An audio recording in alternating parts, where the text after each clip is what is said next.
Hey, you, Pikachu. Hey, Davis. How are you guys doing? It is a wait. Before I say it, the rest I had to go. You sheeps, grill, stay, and how you guys doing? Give me a second. Looking at my notes. Yes. Good evening, everyone. I'm tired. Give me a second. Let me turn down the audio on my thing. I don't know what happened to my noise suppressor. I've got to figure out what's wrong with this stuff. Got a lot of things to do. So let me tell you guys. Let me go turn on some music really quick. There you go. So I have this printer that I bought back around October. And you know what? I decided to finally set it up. I was supposed to use it back then, but I didn't use it for what I need to do. You're in Pokemon? Yes, now I am. But the thing was... Hey Sanix, how you doing? So basically I set up my printer today and got everything set up, bought some paper, stuff like that. So I did some proofing for making cards. Remember how I said I want to make card merch? In terms of like card stability, I don't know if you can hear that. Do you hear me like poking this card? It's pretty good. Oh, that's good. That's good. Where's your ankle then? Like, this is a very nice kind of card stocky card. I'm using regular printer paper right now. I'm considering like using lacquer on it to kind of like give it an acrylic coating, because that's what I heard that people do. It came out color-wise okay. It's a little desaturated, but the thing I hate about it so far is all the text that I put on this card came out pretty blurry. Also, music paused. Give me a second. So I'm trying to figure out like, I won't lie, I don't have that much experience with a printer. Like, I know I'm a graphic designer and everything, but we usually let somebody else to do the printing stuff. So I'm trying to figure out how to make my text blacker, because I don't know if it's a problem on the document itself, because the document already has pure black text, right? It's almost Valentine's. You should plan a Valentine's stream. I'm thinking of it. I just gotta find the time to do it. Also, it's getting hot. Whoa. Must be because I was cooking some soup. But yeah. Other thing too, I'm worried about it is consistency in cuts. I noticed that I am I want to say shaky hand, but I'm wondering if there's an alternative way. Like maybe I'm considering investing into a, what do they call it?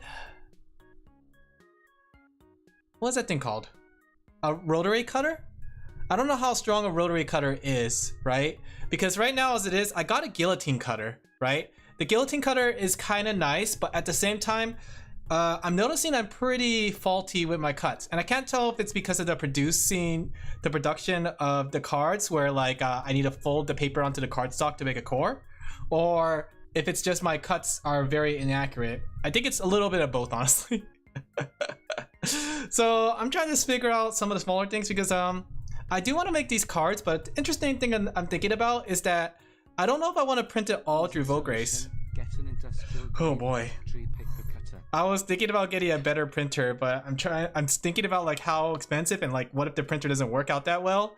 Like there's a lot of things I've been considering, because like I don't know if the print quality is because of the file going through there, like I'm forgetting to like convert something or something, or if it's a problem with the printer itself. And I was considering like maybe I could try taking it to a print shop, or like a UPS or something like that. I'm not too sure. Thank you, Snippy. Like I'm trying to figure out the printing on this. Snippy, do you have any experience with prints? Because like I have a very cheap printer. I want to say it was like $80 or so, and I printed this card out, right? And I basically made it into like a foldable thing with a core, and it looks pretty okay. Wonder if there's a way I can take a picture of it. The thing is I don't have good lighting because it's dark, just like my soul. Where'd my iPad go? Give me a second. Let me go find my iPad. I'll show you guys. Let me go put some gloves on so you guys can't see my big gorilla hands. Where'd my iPad go, actually? Give me a second, guys. Let me show you how the print came out. Because the only thing, like I was saying earlier, where did my iPad go? Eh? Where did it go? Give me a second, guys. HMHMN, I haven't used at-home printers much before. I've always employed the help of Office Wix or other artists. No, that's just my notebook. Where did I put it? Oh, there it is. I found it. Okay. That looks dope so far. I haven't used a home printer before. I've always enjoyed the help of office work. That's the thing though, because like, I'm wondering if I should like take it somewhere to get it printed or not. Because I wonder if it's cheaper, but I'm trying like, I'm considering like when it comes to holographic cards to print it at Vograce or something. That way I can save the, I can get the best quality for that. But I'm wondering about like for like common cards. Because the process of making it is not so bad, but the thing is trying to figure out how to get a nice quality looking card. I am still waiting for my corner cutter. Let me see. I'm gonna take a picture of this really quick. It looks kind of better in the picture than it does actually in real life. The colors are a little washed in my opinion. Okay. Also, don't look at the fact that my desk is dusty. Let me go. Oh gosh. You guys are gonna see my dusty desk. There we go. Let's see. I don't like it when my desk is this dusty. I don't want you guys to see it. You guys are gonna be like, wow, Alan. I look good in a top loader. The thing is, I wonder if I should have got brighter paper. There you go. I think that's good pictures. Let me go put it onto, let me go transfer this over. Okay. Because I was experimenting with my printer and I want to make sure that I do this in the most cost efficient way. That way I could save money on printing stuff like this. There you go. Gotta sneeze. But how are you doing, Snivy? How are you guys doing? While I'm getting the stuff out, how are you guys doing? The other thing I have concern with, thank you, is that the text is not pure black. Despite it being pure black on the document, it's not pure black in print, which I think it has something to do with the fact that all the dots are right next to each other. Also art grinding. Yeah, nice. What are you art grinding? Are you grinding commissions? Give me a second. I'm trying to find where the heck did I post this thing? What? Oh crap. Why do I have so many fake discords? Where did I post it? I stayed up way too late yesterday, but QWQI will pull through. Oh, I gotcha. I getcha. There you go. Okay, let me go save this too. So here's how it came out. Like I tested it on the printer. I still need to get my corner cutter. My corner cutter is coming in tomorrow. I just started honestly. Other than the big sneeze, there was nothing else of craziness. Crazy. So here's how it came out, right? Okay, don't look at the. Don't look at my dirty desk. See? So here's the thing, like I still need to cut the corners, right? So the corners are gonna get cut. The colors came out okay. I think it might be just because of the printer. I can't tell really. I can't tell if the printer is kind of washing out the colors or not. Yeah. I will do an event for that. I will definitely do an event. But the text here, that's the thing though. It looks better in the picture than it does in person. Like right here, you could already see like this part got massively blurred, right? Same with the bottom part, right? This two stuff got massively blurred and the text is not pure black.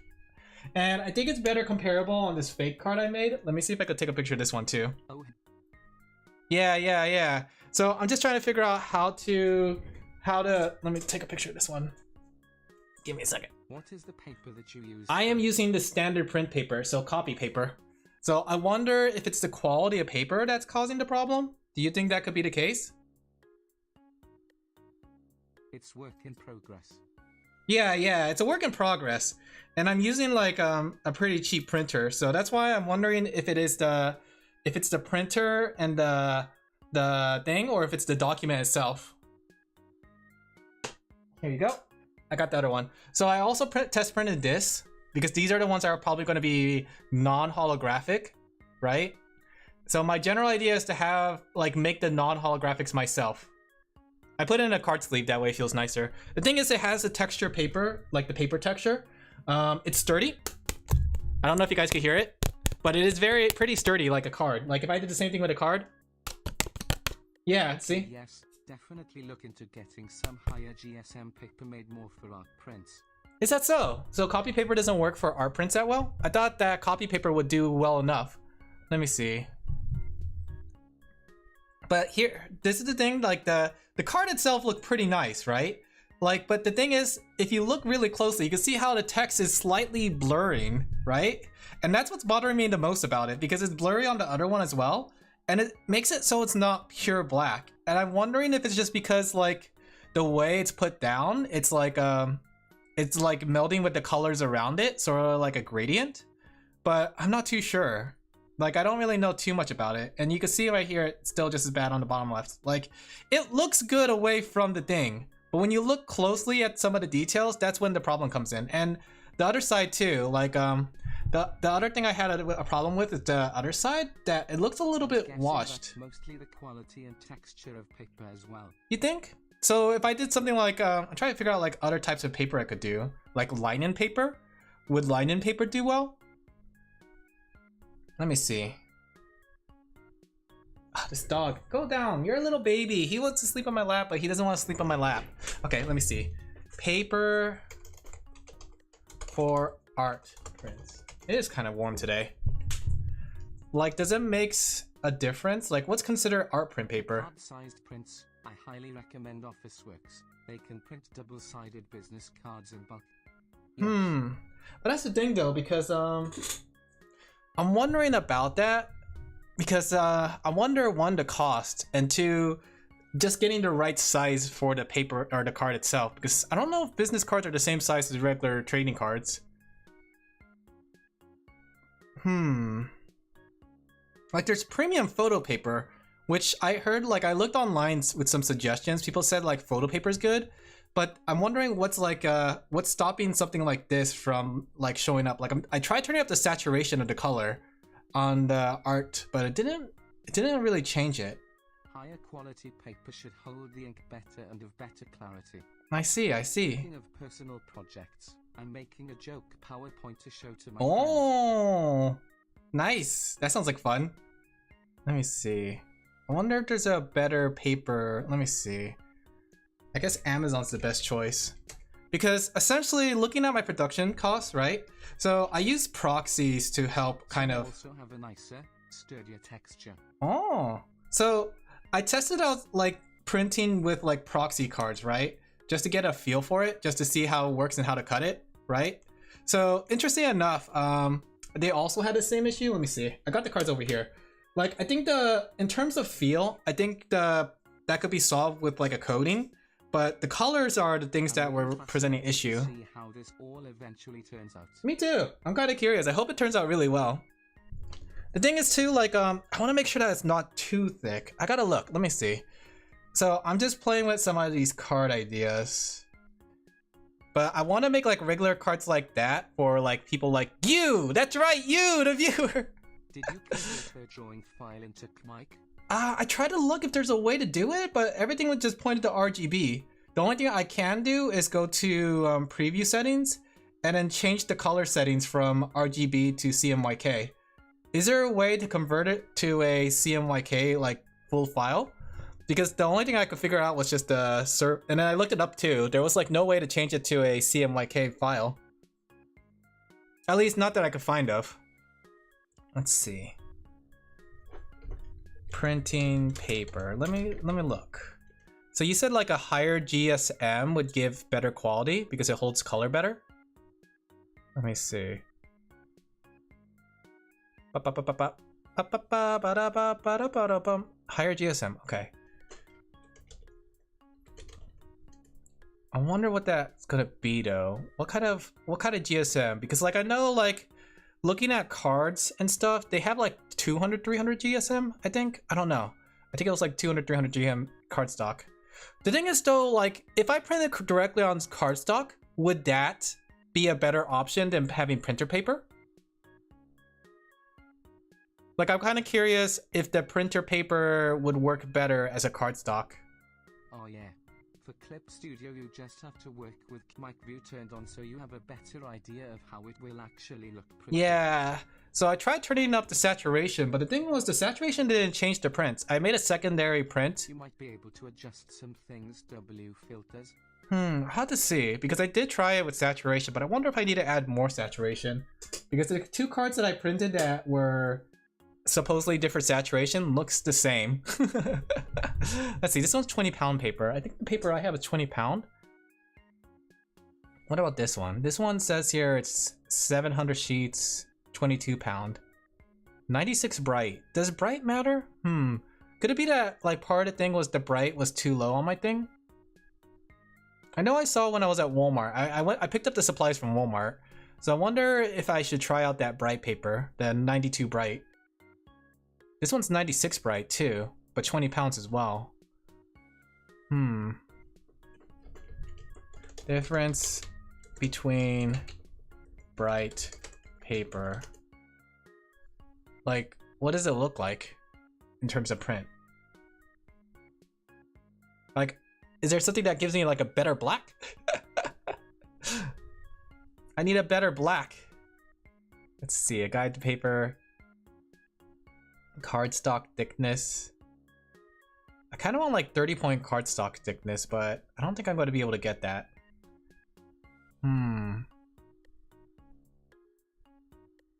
Let me look. I'm looking online right now. I'm just trying to... I thought today would be a good time to like study and like figure out how to kind of make some supplies. The thing is, like, I'm considering gloss might have better color hold, but the problem with gloss is that it's gonna reflect way too much light. You've been printing? I have. Look, I printed out the cards just to test out the concept, but there are some problems here with the text. Like you can see right here on the bottom left. So I'm trying to figure it out. I didn't know if it was like a problem because it's not vectorized. It comes out a little bit clearer here. On the original template, let me see if I can find it. The original template has a very clear look to it. But hey, Saren, how are you doing tonight? Give me a second. Let me go find it. Let me go find the files. Unprofessional VTuber, don't look at me! Don't look at me! Did it open? Oh, it did open. So, like, it comes out clear here, and it's a bit easier to read, right? But I'm wondering like if it's too small, especially this part, because like when I look at the final version, it's hard to read the illustration, and I'm wondering that should be bigger, or if I'm wondering if that's a problem with the printer. Pretty well. You know what's funny actually? I tested some other prints to see how it looked if it was printed. I kind of don't like my art style when it's printed. I thought it was like maybe it's just me, but it didn't look good when it was printed. I don't know. Maybe it's just the colors, but it feels like everything didn't come out the same way as I kind of vision it. You're critical of it, your art? Yeah, that's true, but I'm just trying to figure out how to make it the best, basically. But I'm trying to figure out like what kind of paper would work best here. Let me see. 30% recycled paper. 24 pounds. That's 24 pounds, 97 bright. I wonder if that's any good. Like, I don't know if like that small of a difference would make a big difference. Color lock. Bolder blacks and vivid colors with inkjet printers. And better quality and performance with laser printers. Let me see. I think gradients are supposed to be to a minimum, saturation up, contrast and brightness up. But then that begs the question, like, how would that work in like other drawings? Because I've seen it with like other people's stuff. Oh no, I don't know if I'll print out this card, but I'm wondering about this one. Like, this one didn't have as much gradients, but it still had like some washy colors to it. Same with this one. Like the colors feels very washed out. So I'm trying to look up. I wonder if it really is a paper thing. That one looks better. Let's see. 24 pounds, 97 bright. That's like the highest quality I could find. That's premium paper, huh? I'm worried about buying this paper because can you return paper like that? Would they allow you to return paper? Here's another one. 24 pounds, 100 bright. More saturation. Do you know any other words that printer works? Other than, not really. Because essentially, I could try asking Tao, but I know she worked for a company. I don't know if she had to do prints before though. I did prints back in college, but we had access to a really good printer. I'm using a very cheap printer, but I'm wondering if that's the problem. Like if I bring it to, say, Staples or Home Depot. Why are you playing hard mode like me? Because I don't know anybody. I'm an introvert. This paper looks interesting. 100? I wonder if this would work. But I'm trying to add up the number because like the cardstock I have, let's see, the cardstock I have is 65 GSM, which is, I forgot what it was. I think it's an issue with your file itself. You think? Okay. Because I wonder, because this 100 brightness sounds pretty good. 24 pounds, but I think this will make the paper much more thicker. So I had to take that into consideration with the cardstock. Because I'm trying to make sure I keep that, like, that snappy card feel. Whenever you're done with the I got tech stuff, you might be interested. Oh, okay, tech stuff. Because this one says here bolder blacks, which I kind of need. Vivid colors, that's kind of what I need. And then like the thing is too, like I'm planning to spray it with a clear acrylic. That way it gives it the texture of a card. Hopefully. Like that's what I saw in a YouTube video. They suggested spray it with a clear acrylic, so it gives it a nice smoother feeling. Non-2D things? Oh, feel free to kind of send that to me behind the scenes, winky face. But yeah, I was concerned with coloring too, like just the colors of my stuff. I don't know. Maybe it really is the paper. I'll give it a try. You convinced me, Snivy. I am gonna buy expensive paper. Because I'm doing the math calculations in my head. If this is $11, 500 sheets, right? Let's see. I could print out like 4 cards per paper sheet. So that's around 2,000 cards. And if I did 2,000 divided by 11, 2,000 divided by... Where's my division sign? Where's the division sign on the keyboard? Honestly, I would still recommend that you just go to a professional print place. I could, but at the same time... Oh gosh, I did the math wrong. 11 divided... Well, it's like 18 cents per. Which is about the same as like a print shop. Maybe I should. I wonder if there's a print shop that does it immediately. Oh, hi, Sniv. It'll probably be more efficient and better value for yourself. Maybe. You might be right. I just don't like talking to people. You caught me, guys. I'm shy. I don't know how to talk to people. There's a lot out there that you can find by asking convention artists. I don't know any convention artists, sadly. Like I jumped into some chats with other convention artists on their channel, but I feel like we're not acquainted enough for me to message them off stream. You know what I mean? I'm shy. But I thought like today might be a good day to test out some concepts because I wanted to make cards, right? Cards is gonna be like one of the big things I want to like mass produce for fun. Let's see. And then maybe make like a little deck. Let me see. I have this idea, right? So I talked about how I was gonna turn you guys into Pokemon cards, right? So I was thinking about, let me see. Hey, A-person. Let me see if I can find this set. My dog is being really whiny now. He's being so whiny. What do I do about him? What do you want, dog? He's looking at me.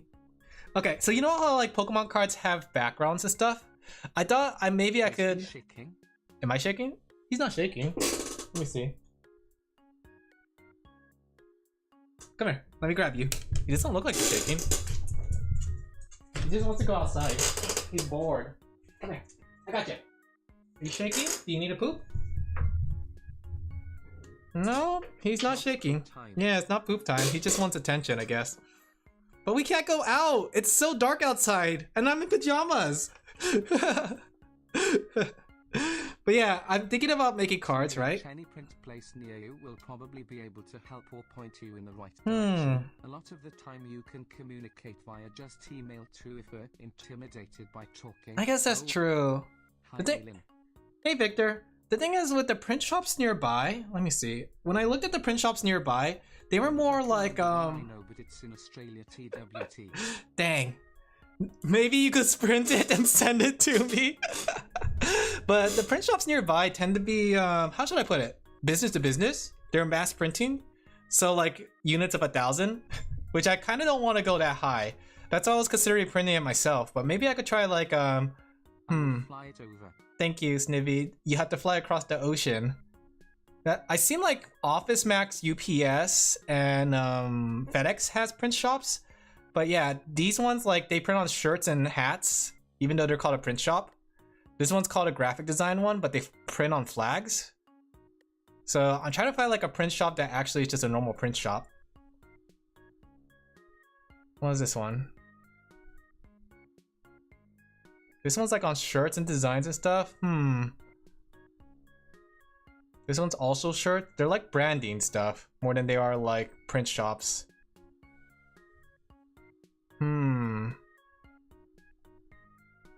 Design and prints. Well, I mean, I guess a lot of them do design and prints. A lot of them have the name like design and prints, but then like, are they design and prints? Like, I wonder because like Staples, Office Max, and Office Depot, they all have print shops inside them. Same way, I think even Walmart has one too, right? So they offer printing services. I remember too because I had to print a book back for my college class. Like it was the final book that we had to print out. So the thing is though, I don't know like if there's like last time I was printing there, they didn't really have anyone to kind of help you with printing. They just like said give us the file and we print it for you basically, right? So I don't know if there's actually essentially anything for me to, if there's any person I could contact while printing. Let me take a look. I'm gonna look at Home Depot really quick. Not Home Depot. Staples and Office Max. And Office Depot. Is Office Max and Office Depot the same thing? Yeah, I think Office Max and Office Depot are the same thing. Oh, interesting. Here we go, print service. So if I was doing the if I was gonna print something like this, right? Would this be considered document print? Is it copies? Document printing? I mean, it's not large format printing. Can't stay long because it's 4 a.m. No worries, go get some sleep, Chuya. It's late. You gotta get some rest. But thank you for jumping in really quick. Let's see. Marketing materials, business cards. I don't think it'll fall under business cards. Embosser, custom stamps, custom stationery. I guess it would be considered copies, right? Like, if I do copies, they're 18 cents each. Thing is, I'm wondering what kind of paper. So we have cardstock.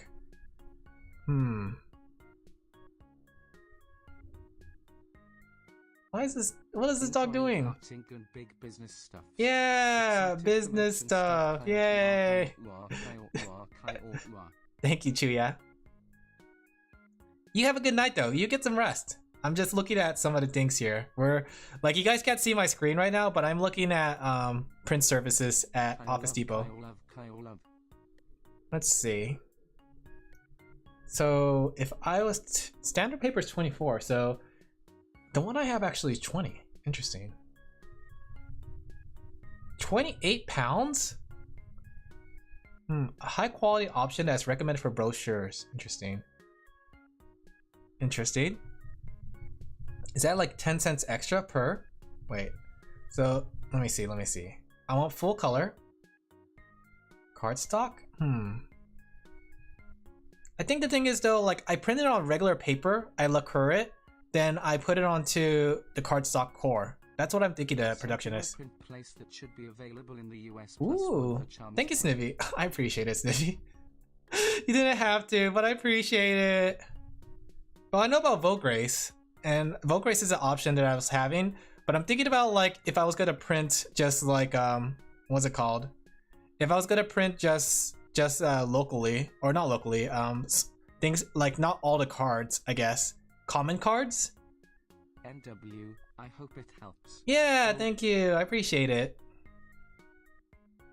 You know what, Snivy? I will make you into a card. I am turning you into a Pokemon right now.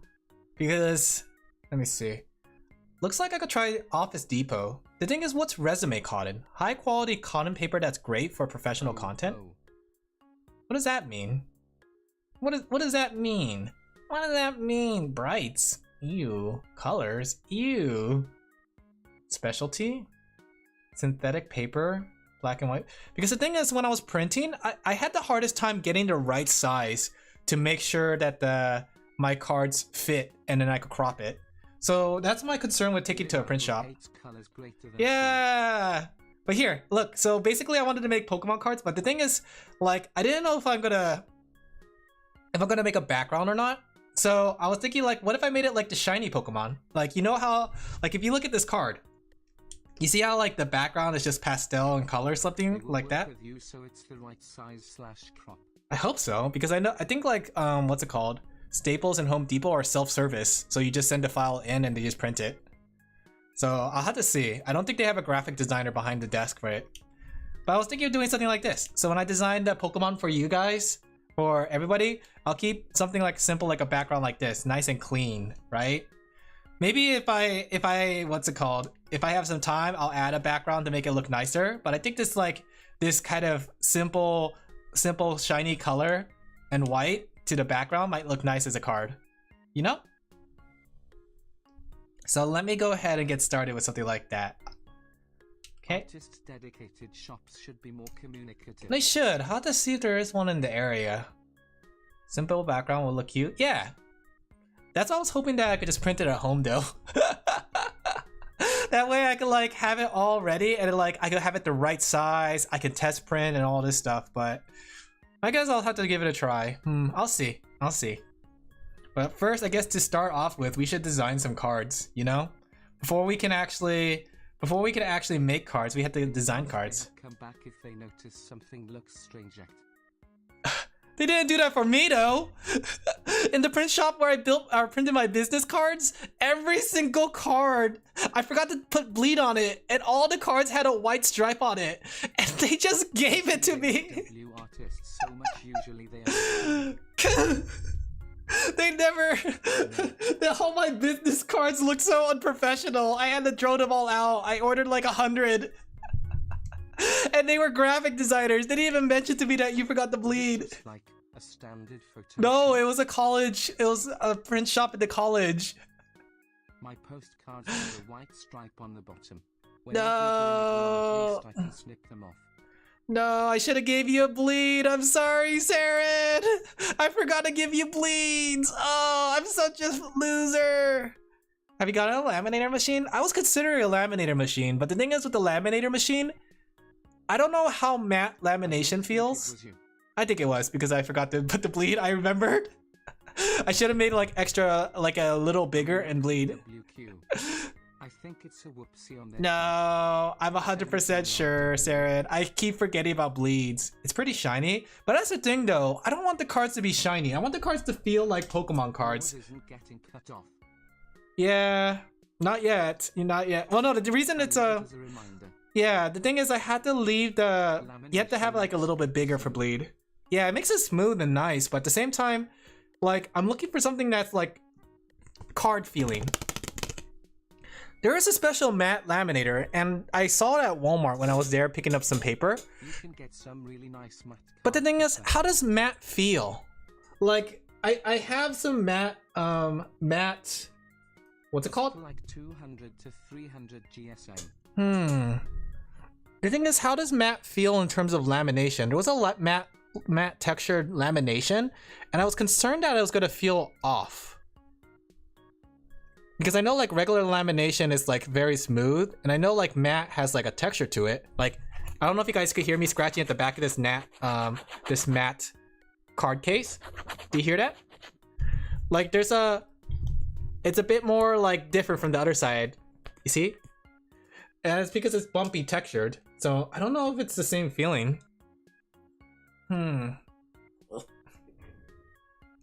Let me see.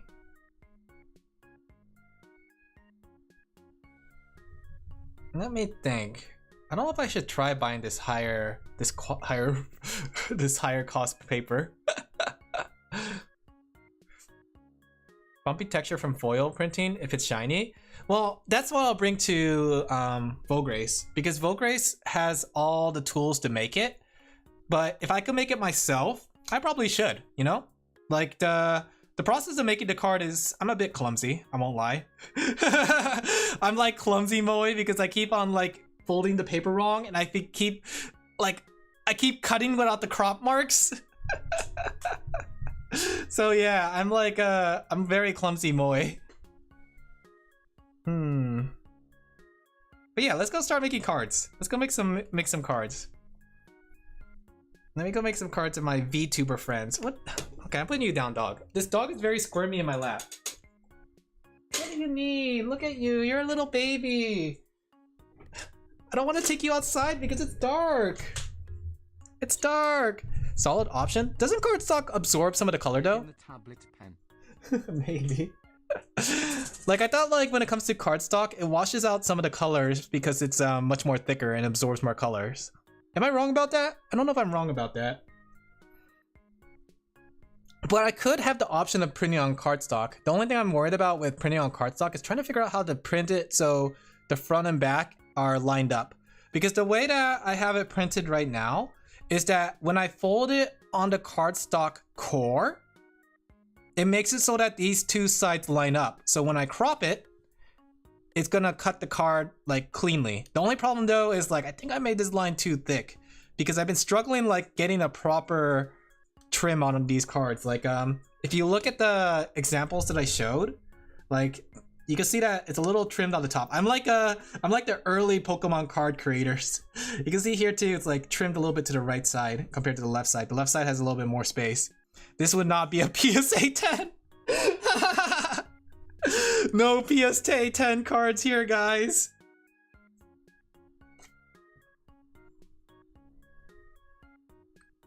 Wait, those cards are actually cute?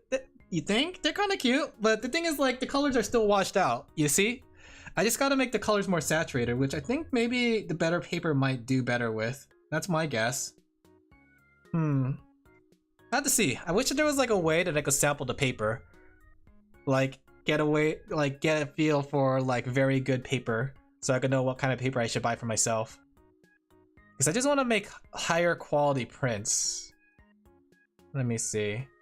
But I think the highest one I could find is like 24 pounds and 100 bright. This one's 97 bright. Yeah, here we go. 24 pounds, 97 bright, or 100 bright. Like if I could get this looking really nice.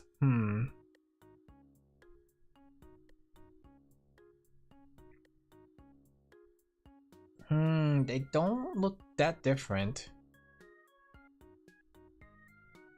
What that means, I think Pokemon cards are printed on glossy photo paper. I think if it was printed on glossy photo paper, it would be too glossy, if that makes sense.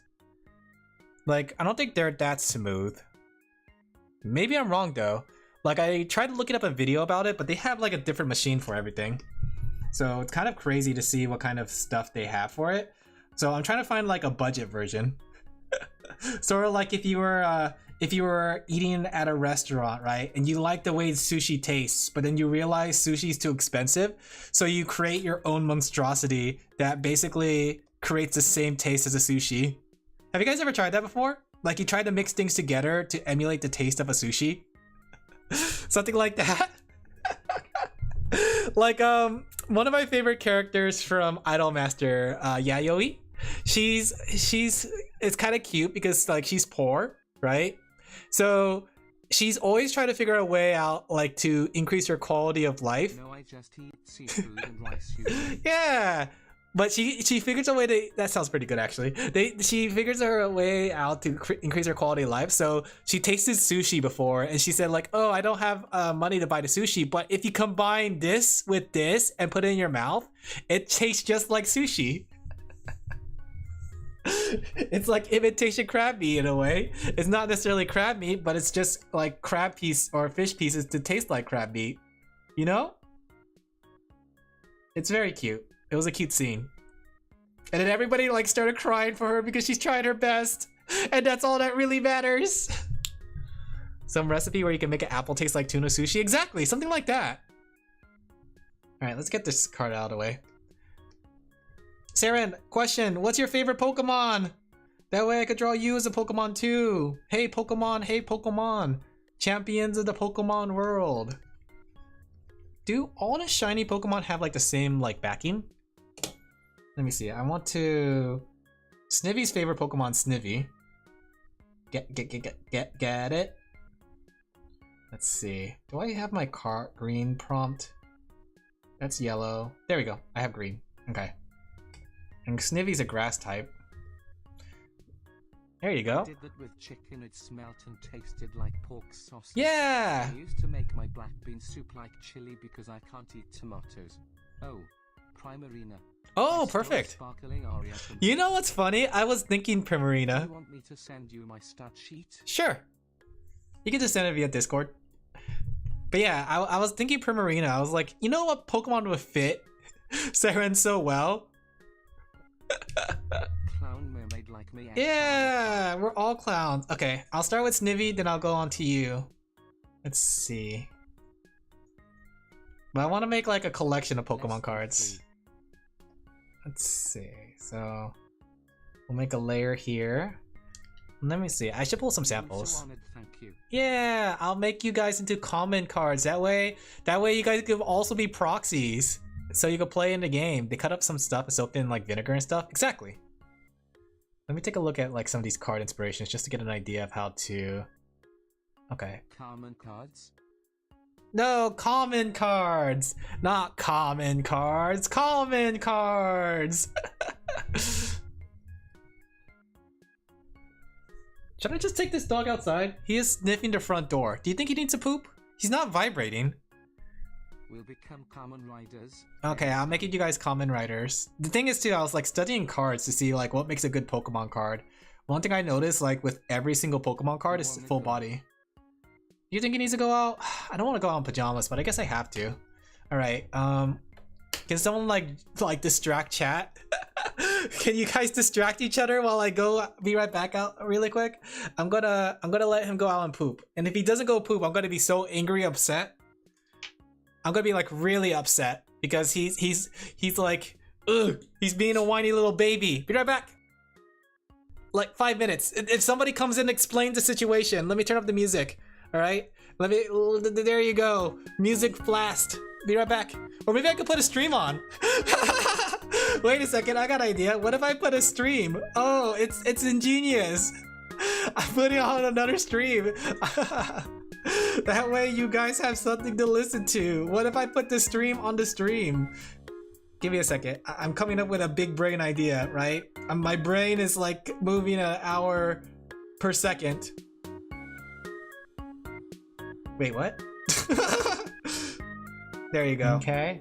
You know what? We're gonna pretend we're still drawing. Okay. All right. I'll be right back, guys. I just want to play some. Go listen to this, Alan. Distract you, okay? I gotta test out the. I gotta see if the dog needs to poop. So I need to be a. And if he doesn't need to poop, I hope he doesn't make a habit of this. Luck increases the success of skills. Oh, so crit build chat. Let's hold on to Halu, so I can pick it up later. And oh, let's not hold that. Oh, I didn't mean to. Oh, chat, I'm stupid. Oh, I'm stupid. Let's pick up Halu. I'm so stupid, chat. Don't look at me. Okay, so we want to cast Net.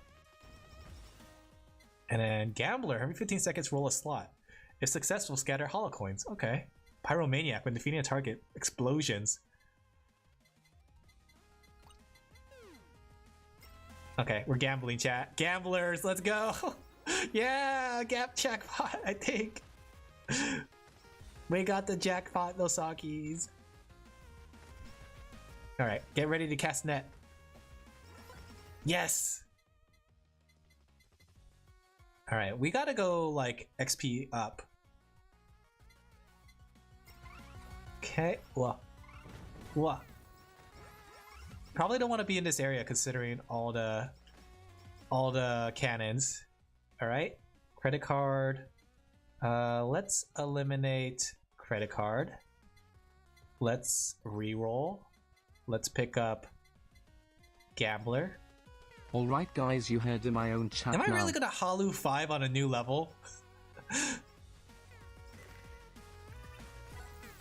Oh no!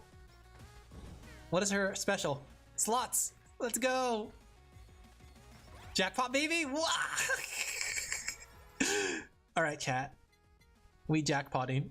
Okay, we need to pick up XP. Or critical, because she gets the higher crit, the better. I'm just winning all the money. This should be illegal. Membership, no. Let's eliminate membership. We're going to take a book from Precure. You're all no traders. I'm not here to I'm a lose commander. money. Our asset died. If I was here to You lose guys money, know I'd be what a that is, right? You've heard of Power Rangers. Like I well, am this is now. the source. I just keep getting money, chat. I keep winning. Am I supposed to keep winning like this? Let's see. We need some more XP or critical hit. Gains 50 HP for every 6. Okay. Go with rocket launcher. Nice. Oh, I keep coming back to the cannon. I shouldn't keep coming back to the cannon. Oh, sad face. Alright, let's pick up Pyromaniac. What is this? Unit stamp. Decrease damage of the main weapon by 20%, but increase damage of all weapons. No. Well, I guess we'll have to use it. I don't have any other weapon though. Wait a second. That was a bad idea. I don't have any other weapon. I forgot. I'm powering up the weapons I don't have. There you go. More money. Do you think Pekko-chan is considered flat? Like if Anyways, I pick up the washboard, would she have a larger washboard? Cookie factory so we can She's capture flat, pure right? energy She's for our considered flat, perpetual homework right? laser that will create a non-stop flow of homework for children. And once the children become adults, they'll perpetuate the cycle by sending their kids to schools and cram schools. I'll show you. She's my flat girl. Okay, we awakened that. Slots, baby. Let's go. Gamble. Let's go gambling. Heck yeah. What should I do for Pekora? I feel like she should have something explosives. I feel like her specialty is explosives. So if we're going to choose something explosive, I would say lava plus... Ooh. Should we get the potato with the fire potatoes? What else is... Potato plus bomb. Okay, we're doing potatoes plus bomb. Oh, but bombing... Asakoko.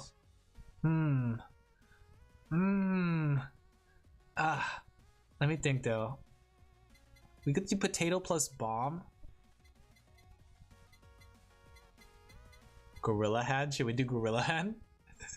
It's devious. It's a cycle. Right. I guess it's we'll start off with unbreakable, potato and plus like kids bomb. next door, they'll get I do need unbrainwashed, to get a but second we'll weapon still though. have the energy stored in our energies.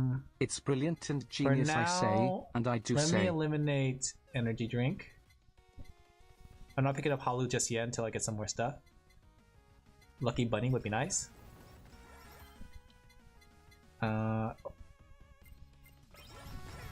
We have so much money. Study glasses, we definitely need this. Okay. Ian Curse, that's what I have. Gamble, let's go gambling. I want to get potato plus bomb, but Silver Yagu. I can't get to him. Oh, get out of my way. I missed the net. I can't get to the Silver Yagu. Oh, I keep taking damage. Pacifist. Weapons hit have 10%. Okay, also have a chance to destroy enemy projectiles. Okay. Oh no, I'm dead. I'm dead. I'm unlucky. No, I'm good. I'm survived. Okay, bomb. We definitely need a second weapon now. I need some hamburgers. Okay, Triple. I'm back. The triple. How? I can see. So this is what it's like for when I do the same thing to other people's chats. When they go AFK, I take it Welcome over. back. Don't look at I'm looking. I do the same thing though. Whenever somebody goes AFK on their stream and I come in, I take over. I'm like in there with a gun. Let me see what you said. We're going to go take a book from Precure. You're not raiders. I'm a commander. Okay, so long as I get promoted to How commander. about this, Aaron? You are now officially a mod. That's the commander, right? How do I turn you into a mod? I almost timed you out. How do I... Is there a way to mod you? I guess I don't think there's a way I can mod you. Flag. Manage suspicious users? Huh. I guess there's no way I can mod you. Alright, am sus. I could tell. But I took my dog out for a potty run. Oh. Try / mod. Okay, let me see. You know what? I'm giving everyone mod. Mod. Okay. Did he go potty? He went potty, Oh, but no. he didn't poop I'm that about much. to be yeeted for being sus. JK. Let me see. Did that work? You've been granted mod privileges. You know what? I'm also giving it to Snivy. There you go. I hope this is not the wrong Snivy. There you go. I gave it to fake Snivy. Penguin Taking it Snivy. over. Yeah, there you go. You're now commander. Just ban everybody from me. Alright, let's see. So I'm gonna make a Snivy. 07. Yeah. WHA. What is this power I feel? Oh, you're right. I'm taking it away from you, Sniffy. 1 second. Make sure Sniffy doesn't have too much power. Whoa there. The power's getting to her head. Rip everyone.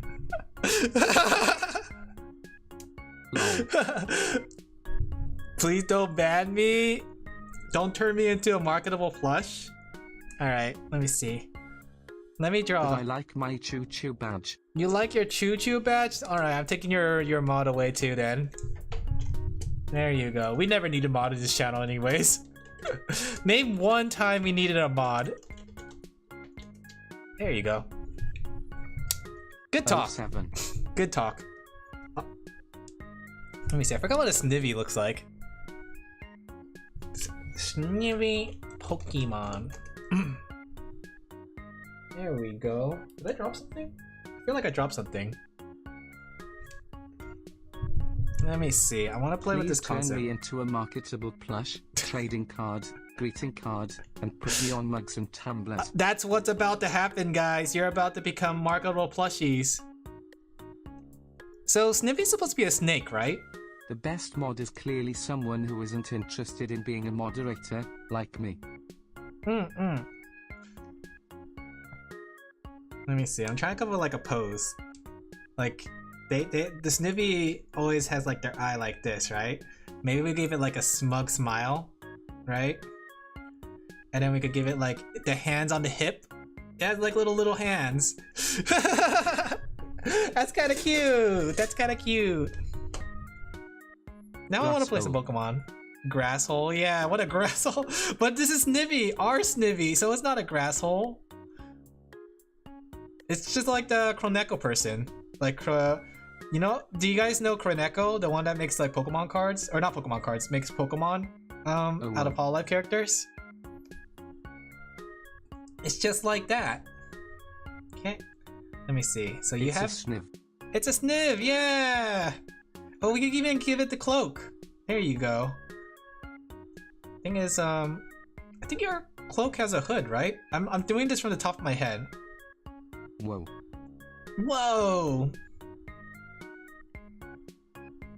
It's like a Sniv, and then like the little ponytail. You're right. Yeah! You know what? I feel that way too sometimes, that I forget my own design aspects. There you go, it's a Sniv! It's a Snivmon! Sniv face reveal. She's so beautiful and majestic. Maybe we should make it less majestic? Maybe we should make it more cute. WHFGHF. We gotta make it like clumsy. Clumsy Moe.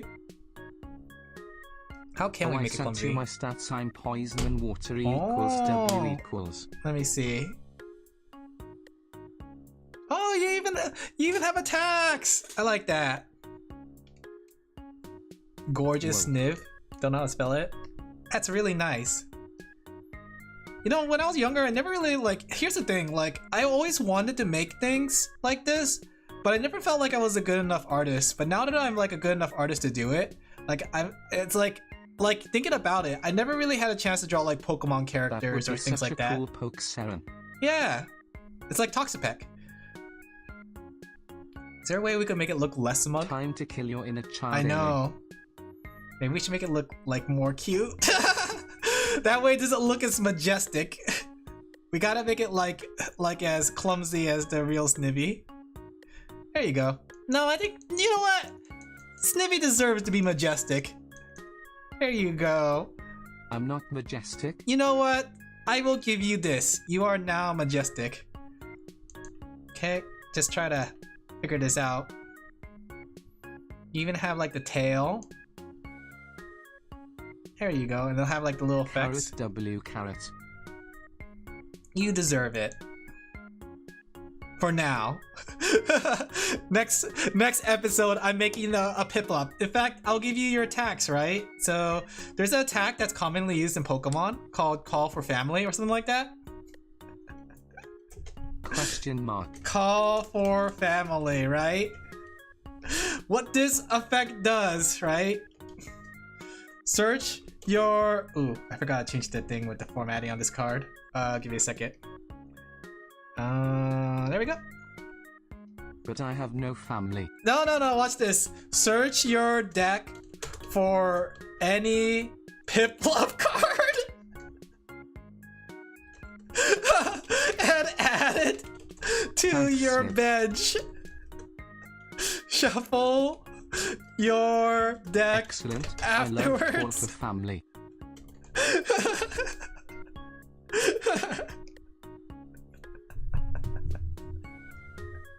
And then as for your other attack, we'll give you like a very simple basic attack. We'll call it Tail Whap. Tail Whap! And then it'll do a basic since you're a basic Pokemon, we'll give it like a base damage of 20. WHFGH? The most niche attack. Yeah, it's meant to build up your bench though. That way you can get well, other Pokemon they call for basic Pokemon. So it's like, oh, you find another basic Pokemon. For this, for you though, you specifically look for the the Piplups. Let me put this on a different layer. I got a move idea. There's a sick kickflip earning you 5 chicken nuggets. Oh, that sounds pretty good. Oh wait, I accidentally deleted the thing. No, I accidentally deleted it. I'm dumb. I'm dumb boy.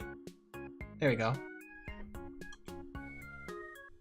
I'm trying to like put this on a different layer, but it won't let me put it on a different layer. There we go. It's so wonky. Okay. Then we go turn it off. There you go. I had to make a grass energy. I actually didn't make a grass energy. Hey, it looks cute. All right. I guess we should call this like what it is, the Pokemon, right? Should we call it how should we name this? Like, we could say like the original Pokemon name, right? We could do Snivy, and then we could like put down like tiny text. In the tiny text, we could put like the VTuber that they are.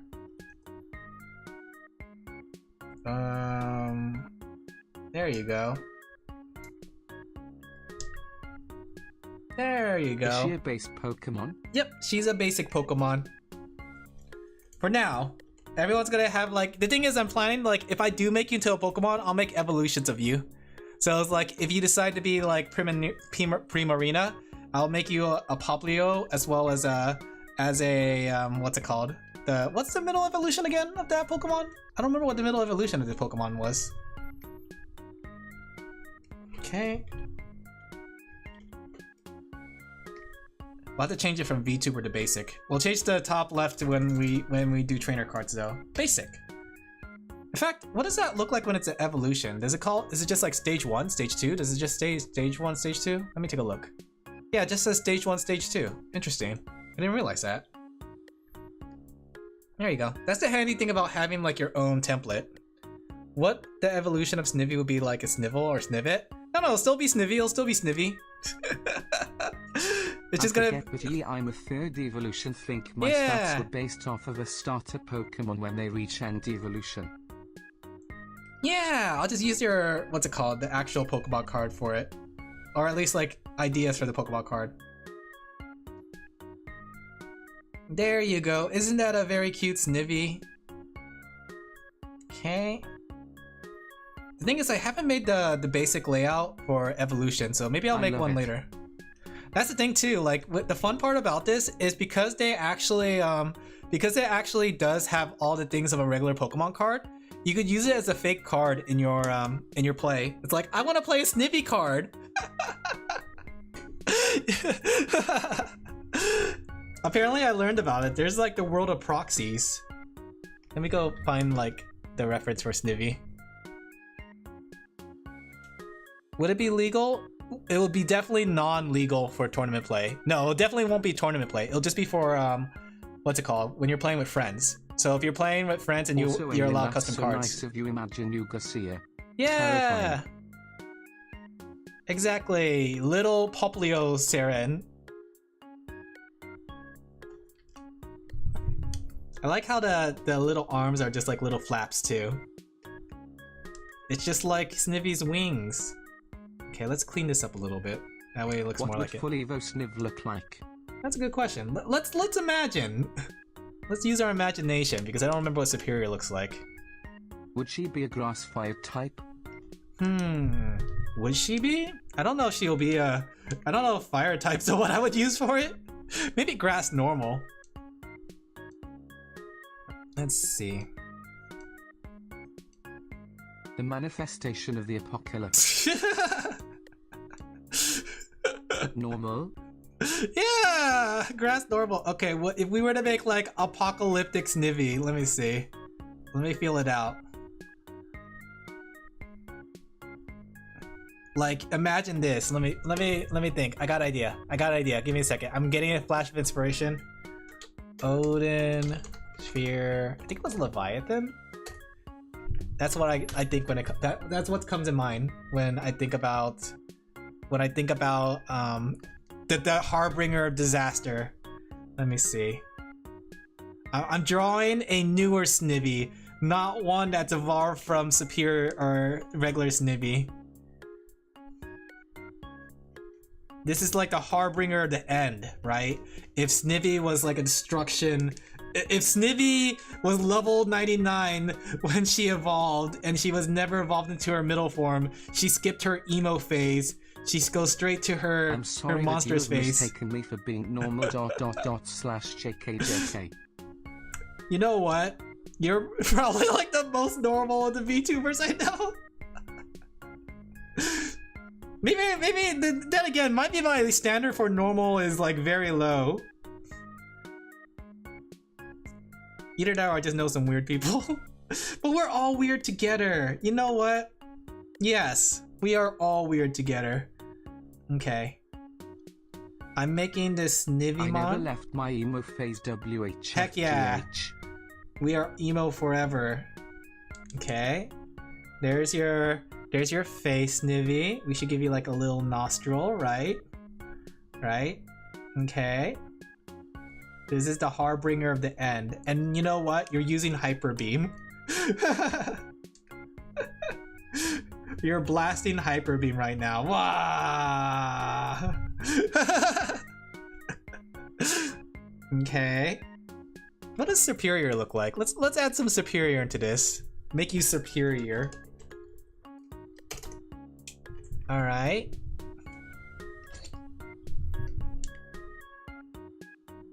It looks like me. Yeah. I mean snake. Okay. We'll have to give it like the little Snivy here. In fact, we'll put the hat backwards. I just realized you won't be able to notice it with your big mouth. We'll even give it like the little hair, like the little ribbon. There you go. It's Snivy, the Leviathan, the evolution, the Superior, right? Snivy looks better than its Evos. Yeah. Okay, and the thing is like you're really large, right? So you have like you're curling around the world, right? Whoa. There you go. You have a tail? Probably have a tail. Okay. There you go. Harbinger of the end. Sniverier. At Serentira Omtru. Will Seren also be a snake Pokemon? You know what? I will also make Seren to a Pokemon, snake Pokemon. You know what? My intention wasn't originally to draw you guys like custom Pokemon. But I will also make a Seren one. There you go. Harbinger of the End. Sniverier. Okay. You even have like your little hair and your little ribbon. What if you guys evolved into your final form? Ah! Bringing out the shotgun? No! Hey Tiffany! If you ever make a card of yourself, then one of your doggo, could you make like a Mimikyu design? How mimics Pikachu? I was thinking though, like, the thing is, like, my favorite Pokemon is actually not Wooloo or Mareep. My favorite Pokemon is like Mawile and Golem. So I wonder what I could do for that. Let me see. I'm trying to come up with like idea. Siren. D&D sirens. Is that a siren? Let's see. I feel like the thing is, when it comes to a siren thing, I want to make it more monstrous than like human. Let me see. Oh, I got an idea. Let me see. You drawing Chatter's Pokemon? Not necessarily. I was just trying to make some what's it called? Cards for Snivy and Saren. That way I could test print it. Ah, this is what I was kind of thinking of. Let me see. Okay. So like we can make like baby Saren. Let me see. I got an idea. Let me see. Poplio. First, let's start off with the little Saren. Let's see. Like little Poplio.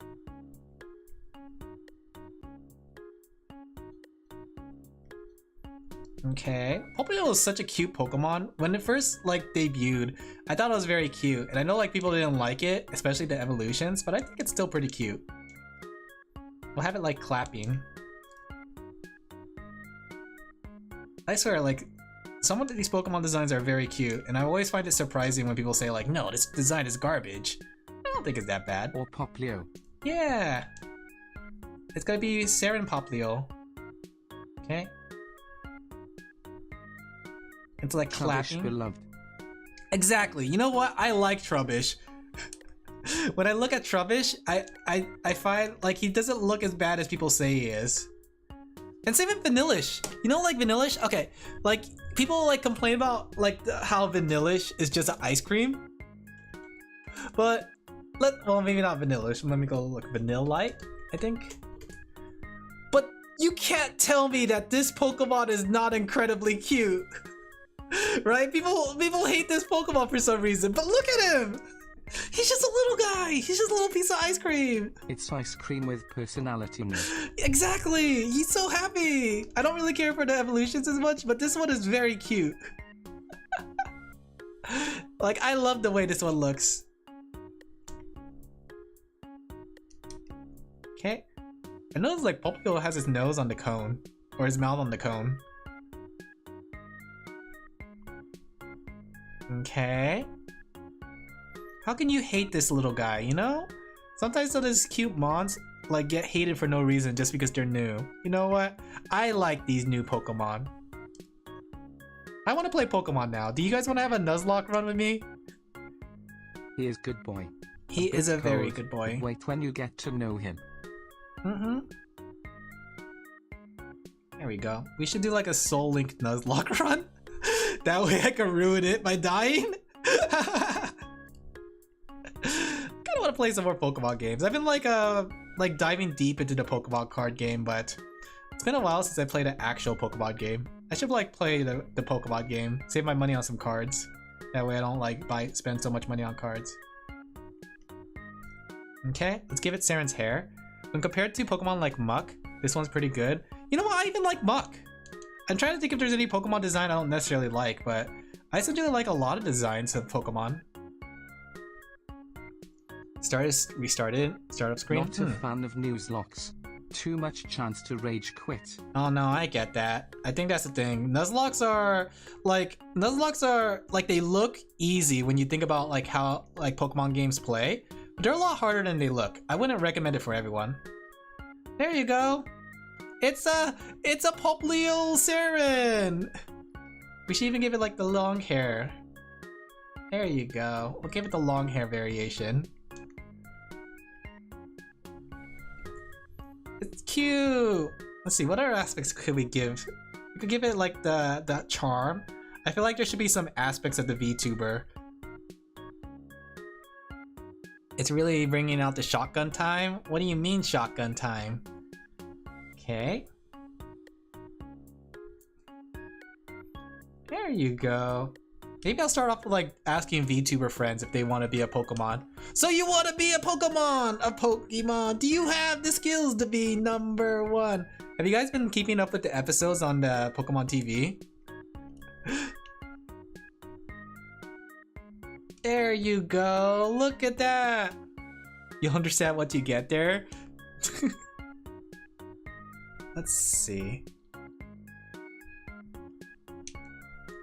It's a clapping Poplio.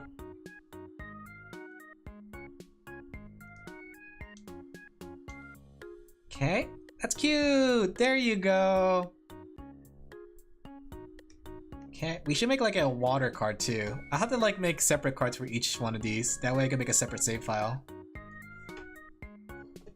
All right, now now that we have like baby Saren, we should make like the scary Saren. Let me see. I got an idea. Let me go see what a Primarina looks like, actually. I don't remember what a Primarina... Had to go throw a possum back into the forest so my dog wouldn't get them. Australia. Australia's scary? But look! Wait, no, you're not Australia, you're in Florida. Florida's scary. Look, Saren, I made you into a Poplio! That way I can make a scary version of cute. You. Like when you're fully evolved as a Primarina. I love it. Yeah! Oh, something got my eye. Let me see if I can find. I'm gonna make now like how I made the Harbinger of the End superior. Clown mermaid. Thank you. I'm going to make you into Harbinger of the End Sarentira. Let me see. I gotta figure out what a Primarina looks like. There you go. I haven't used this Pokemon enough to remember what he looks like. Sarentide. Sarentide. Let's see. It's like the Hisuian variants, except this one's like the VTuber variants, right? Let's see. I am going to do my best here to make it as terrifying as possible. Because we are evil monsters. Okay.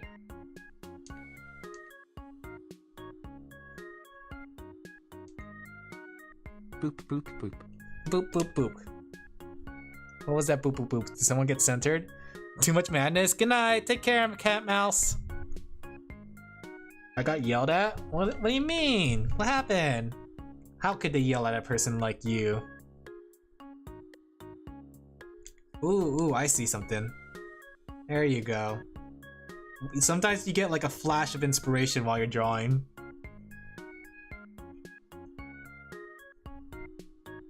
Okay. This is the Siren of Death, Sarentira, the Pokemon.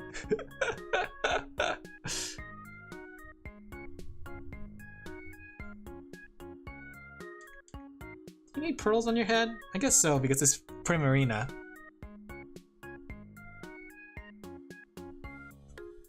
Harbinger of the End, the water type Sarentira.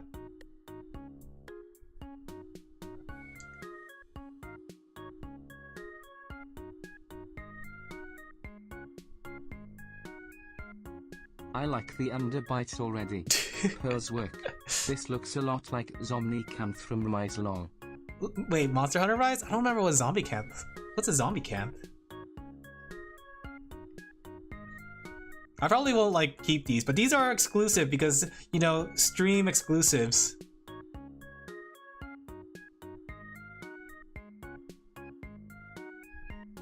So you even have like the frills.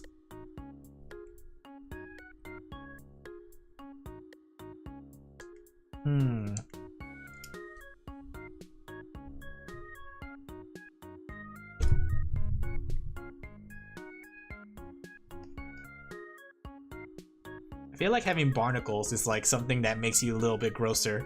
You know? Like, have you guys ever seen what barnacles look like? They're kind of gross.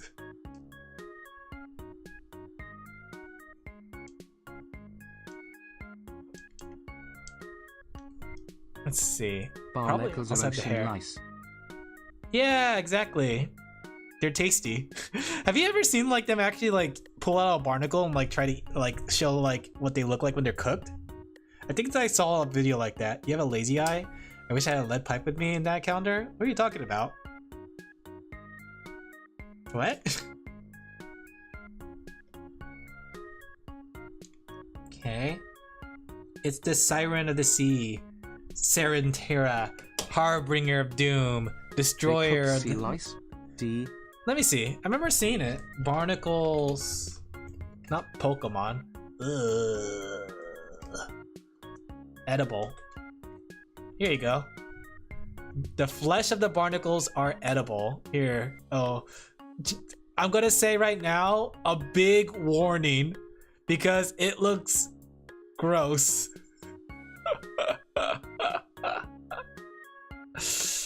Got laid yelled out for having a lazy eye. I hope they get what's coming to them. Let me see. Alright, Snivy, thank you for jumping in. You enjoy your lurk. Alright, warning, here we go. This is what apparently an edible barnacle is.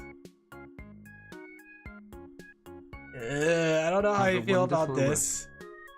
Yeah. I must focus and work now. No, I get that. I can be easy to distract.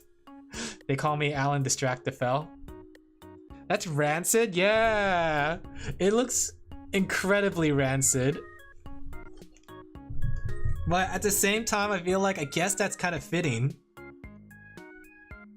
You have like the barnacle hair and everything. We should give you like the fins too.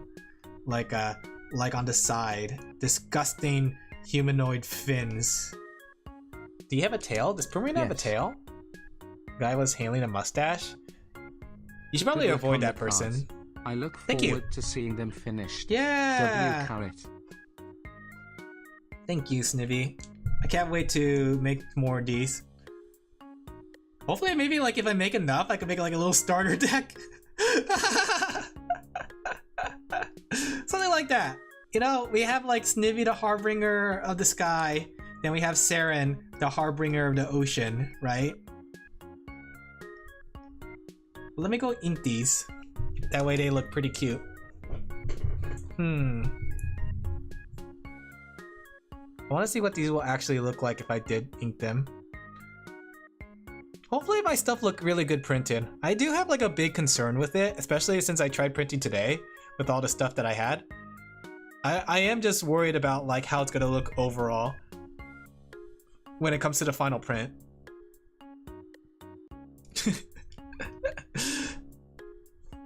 Maybe it's just like me getting cold feet, but I was hoping that like it would have looked a little bit better. But we'll see. Maybe I'll try this better printer. Let me see. I'm gonna look up really quick. What is the difference? Difference in quality printing paper. So I'm kind of curious if it will look better. I wish someone has like a picture, like a comparison. I guess not though. No comparison. Maybe I could try that one from Amazon though. I don't think I saw in Walmart they had like good printing paper. Let's see. That one's 96 bright. Let's try the highest quality. Best quality. There we go. Do you think having a laminate would change the finish of the art? Like, do you think if I put a laminate on it, it would change how like the final thing looks when it's finished? I wonder about that because there might be a possibility that could be a thing. 6 feet under? What?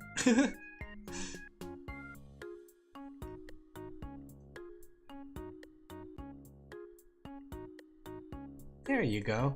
Give it like the little Snivy personality.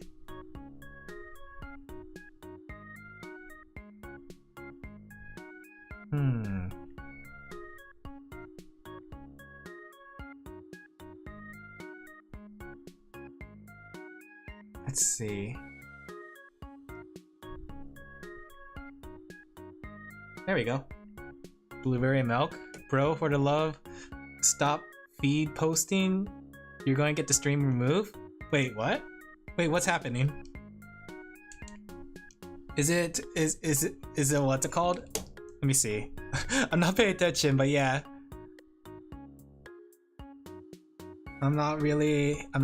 I'm just really pissed. How about we clear chat here? Oh wait, is there a way to clear chat on YouTube? Oh, I guess not. Well, this is over. It's over for me, guys. I don't know how to clear chat on YouTube. Read aloud? Wait, what's this read aloud option? Learn more. Chat. How do I turn that off? Uh-oh, uh-oh. Is it gonna just say everything? Let me see. Help. Okay, it does just say everything. There you go. We are done to death. It's over. I'm just here having my comfy little art stream, drawing my friends as Pokemon. There we go. I think I learned a lot today about printing though. I think I got in like a better perspective on how print stuff works. Like after working with my printer and like trying to figure out how to make it work and be annoyed with it, I got a greater appreciation for printing. Honestly, I kind of wish I knew like more prints and graphic design stuff. But sadly, that's not here or there. Yeah, it's very beautiful. Looks a little angry though. Maybe we should like relax her a little bit. Okay. There you go. The thing is, I do want to make like the trainer cards into full art cards. That way I also have those on hand. I can make up effects for you guys too. Okay.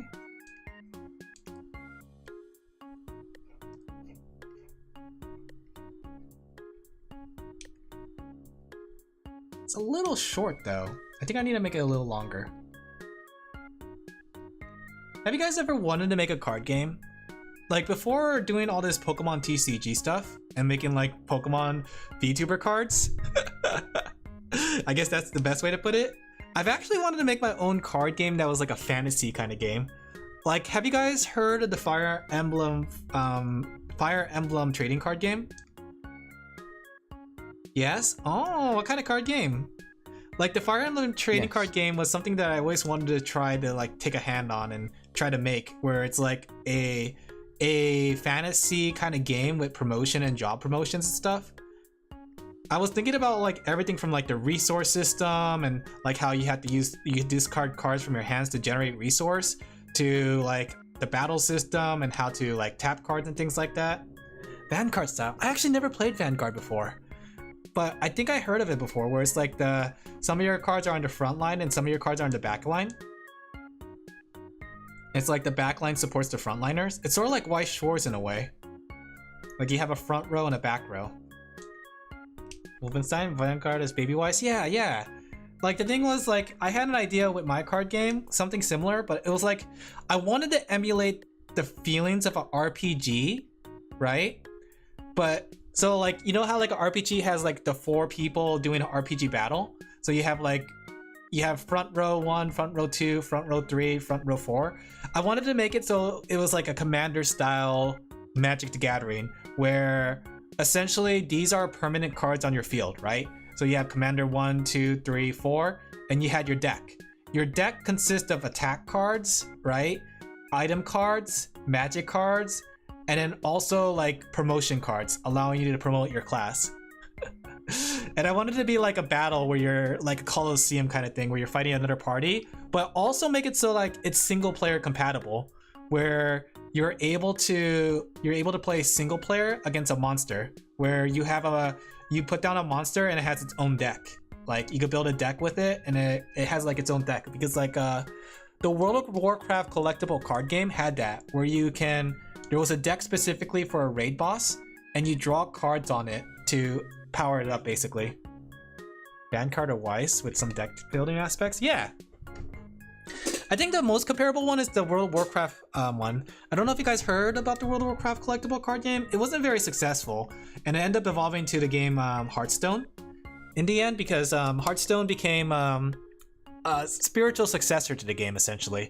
But while it's a spiritual successor, it wasn't necessarily the same as the other game. Oh, give me a second. I'm looking for Snippy's reference. Give me a second. I just saw something on Twitter. But what kind of card games have you guys wanted to make before?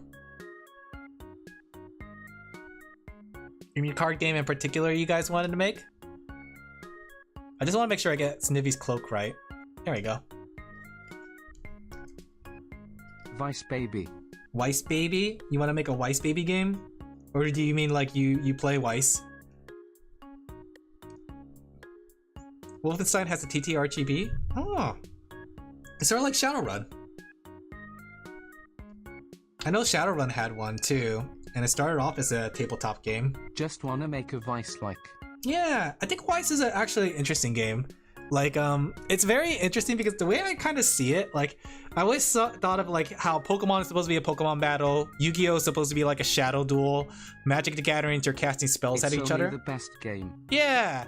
Weiss Wars, I always thought of it as like you are presenting your anime to show who's the coolest anime. That's the way I always thought of it. I'm here. What's the damage? We have a Snivy Pokemon card. Isn't it cute? My animes always win, not if I play Hololive cards. How are you doing, Megasto? We're just drawing. We're just having a comfy night of drawing tonight. Mostly comfy. I had to take my dog out because he needed to go out. Nuh-uh. Yeah-ha. Yeah-ha. Oh, we're making this Sniv look very smug. I've got 12 holo decks. I really want to play like a Hololive deck in Weiss Wars. But you know what I actually want to play a little bit more than Weiss Wars? Did you guys know that Hololive has an official card game now? It hasn't really released in English yet, but Hololive has an official card game which apparently plays like Pokemon. Where you have to like put Busy, energy... tired, frightened of one particular YouTube channel I'm still trying to fully rationalize in my head. Well, I hope you feel better. I hope that listening to me yap is gonna make you feel better. But yeah, the Hololive card game actually looks pretty fun. It looks like basically just Pokemon, but with Hololive girls, which I was kind of hoping to do with my card game if I ever make one. Thanks T_T/. There you go. This Nivy's looking very majestic. Let's go tilt the head a little bit. The thing is, like, is there a rule with Pokemon, like, you can't turn them in specific directions? Because I know, like, Powerpuff Girls had that rule, where you're not allowed to see a Powerpuff Girl from directly head on, right? But I wonder if there's specific Pokemon that have that rule. Because I know, like, technically, that's like a cartoonist and animator rule. Let me see. Because it's like, if you turn the Powerpuff Girl directly towards you, it looks very cursed or something like that. Powerpuff Girls animation rules or something like that. Let me see. I'm trying to remember because like wasn't there specifically like The Simpsons had some rules too where like the Simpsons are never supposed to look like evil and devious, like they're never supposed to look like they're plotting. So I was thinking like I wonder if they have that with Pokemon, like especially with a Pokemon like Snivy. Like I wonder if Snivy has a rule where you're not allowed to look at it directly. Because how would this look directly, right? Because I think every shot I'm looking at on YouTube or Google, it's looking at the side. But like if you think about it, if it's looking at you directly, it's gonna look something like this, right? Like I'm drawing this very quickly. Because the head is always tilted, right? Yeah, I'm looking at the anime and like the closest they get. Let me see. Like if you look at this right here, this is like the closest they get to fully turning the head, but you never see the Snivy turning directly to you. Like it's always side-eyeing you. Like you can see it from below, you can see it from above, but you can never see it from in front. Yeah, I'm looking at it right now, like there's not a single shot of Snivy looking directly at you. Which is a very interesting thing. Like it is one of those rules of animation that to make sure that you maintain the look of the Pokemon or character. I know Powerpuff Girls broke that rule a lot, and The Simpsons recently broke some of the rules, like characters looking evil and stuff. I was playing a game that needs teamwork, but my entire team was it Marvel Rivals? Was it Marvel Rivals? That's interesting though. So if you ever want to draw a Snivy chat, never draw it directly face on. That is a big no-no in the animation of Snivy, the Pokemon. A zombie game? Left 4 Dead? Let me see, I need a... Where's my reference of Snivy? Let me go pull up the reference of Snivy. This music is so like brain bread. Oh yeah, Snivy has like a little Hoge! There you go. I feel like this is very cute the way this hand is positioned, giving it a little aristocracy.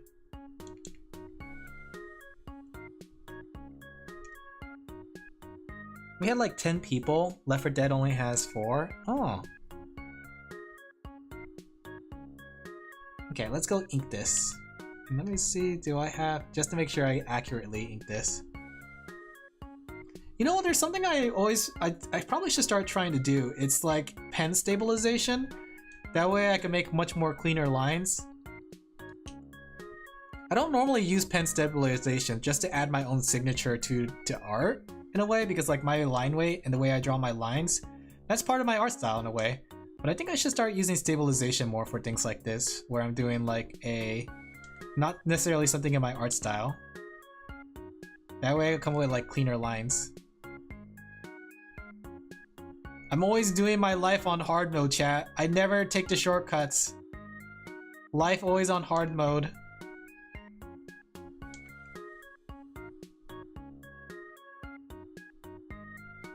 There you go. I think even more so when I start printing, because I had to take that into account, like the way it's gonna look with the lines. Hence the entire name. What's the entire name? Life chose you on hard mode. You're right. How do I change modes right now? Then again, I guess I'm just like that, where if I had a choice between doing something the easy way and doing something the hard way, I guess I'd do the things the hard way. Why are we like this? As human beings? Not human beings. Human beings. As human beings, why do we do these things, chat? To ourselves?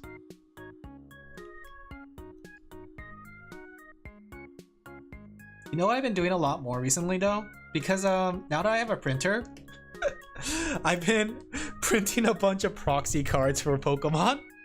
I'm considering like printing some proxy cards for Weiss Schwarz, so I could start practicing with that game. But yeah, I'm not planning to like resell or anything like that, but the proxy card, having like a proxy card to play a card game is actually pretty nice, especially when the prices of cards are going up.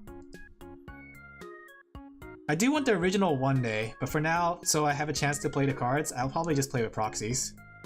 I learned that Magic the Gathering apparently like fully allows proxies outside of sanctioned tournaments, which I found interesting actually, because there's a lot of videos that have been popping up on my feed talking about the morality of like proxies, and apparently like Wizard of the Coast, people do not like what they're doing. So people have been like making proxy cards just so they could play their game. Alright chat, I am pivoting from Pokemon cards to Magic the Gathering. I am now a proxy artist for Magic the Gathering cards. I wish I could get into Magic the Gathering as much as I did as Pokemon. Maybe it's just I haven't been able to play with other people, but I do think it's the problem of like when it comes to like the cards, I can relate a lot more to say Pokemon and Digimon because they're like things that I grew up with. But with Magic the Gathering, I can't relate with it. And the art style, well, it is very pretty. There's nothing for me to latch onto, I guess. Like with White Schwartz, it has the Hololive girls and animes that I like.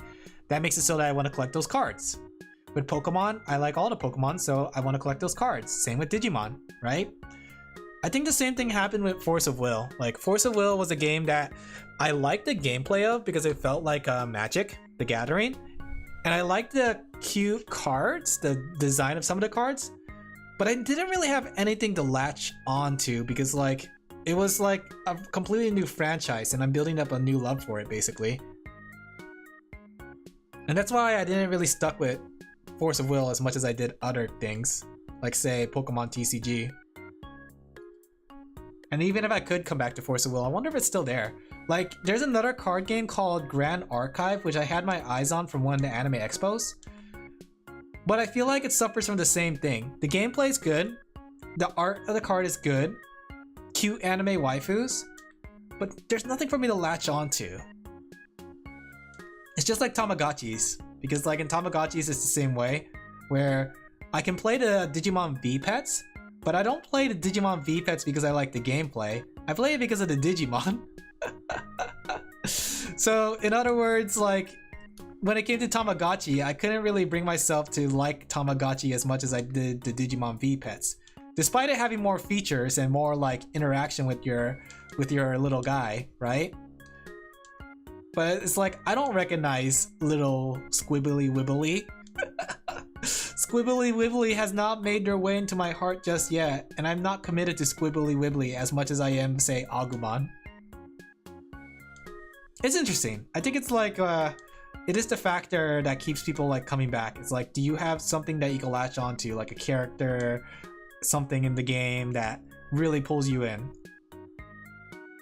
We aren't talking about history? We're not talking about history. The Russian victory against Paris in 1812? What are you talking about? I'm talking about cards. And how like latching onto things that you like in specific games. I think the same thing with a lot of things too. Like say there's like a tactics game. Like I like Fire Emblem, but I like Fire Emblem for like the characters and stuff. You're talking about the Napoleonic War? But why? There you go.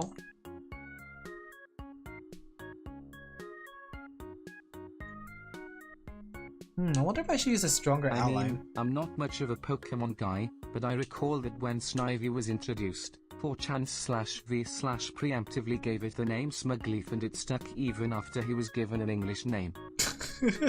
Why was it called Smugleaf? Just because it looks smug? Because you can't say Napoleonic for some reason? I can't say non-English words. That's interesting. I don't think I ever heard anyone call it Smugleaf though.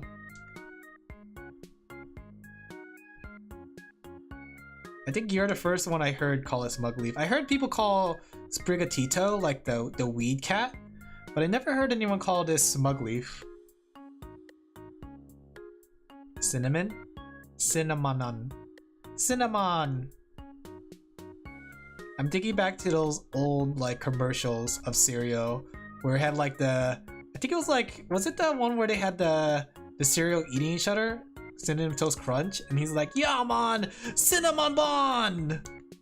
Right? Rumple? Hey Rumple. Do you guys know what I'm talking about? Those old commercials? It only stuck for a couple of years, but if you check on 4chan, I'm sure there are people who still call him that. Anonymous you're not late. Does not forget. Let me see. Cinnamon cereal commercial. What was that called? Like it had like a, here it is. Here I come. I am Cinnamon. It's Apple Jacks. It's Apple Jacks. Here, let me show you. The guy's like The guy has a hardcore I voice. am Cinnamon. Here I come, I am Cinnamon. Here I come, I am Cinnamon. Here I come, I am Cinnamon. And he's like, yeah, man. You love the cinnamon. I think they changed the commercials. In fact, I don't think Applejacks has any more of those commercials, do they? I can imagine why. For a bowl of Applejack cereal, Showtime. Sweet Cinnamon races That to was you, after my time. but there's a bad apple who's trying to get there first. Stay out of my Applejack!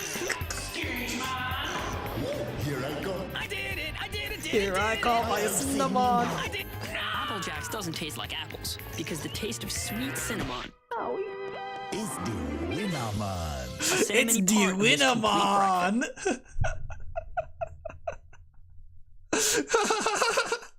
I can see why they probably took that commercial down.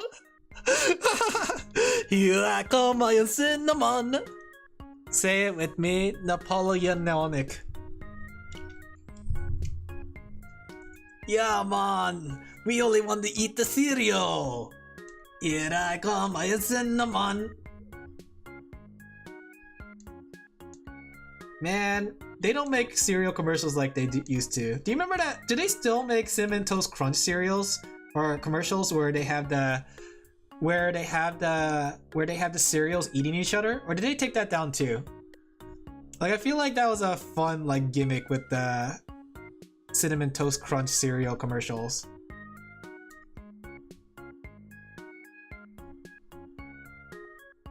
Oh I don't recall something like Really? that. They don't make. Oh, let me see. Did they take like what do they even do for cereal commercials anymore? Did they sterilize it? Cereal commercials. What kind of cereal commercials mascots do we have? Do we even have Toucan Sam? Does Toucan Sam still exist? What about the Twix Rabbit? Trix Rabbit. Your life ruined. It's okay. First time. Do we still have the Trix Rabbit? Like, do we still have like Silly Rabbit? Tricks are for kids. Or is he dead too? What about Captain Crunch? What do we even have for commercials now that I think about it? Do we even have cereal commercials? Do we even have commercials? Does anyone still watch TV? Who here still watches TV? No shame. Raise your hand. That way I can shoot you down. I feel like TV is now like getting phased out in a way.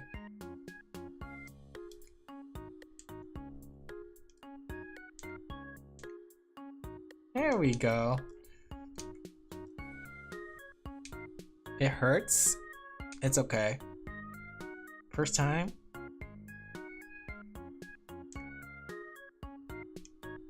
Isn't this Snivy cute?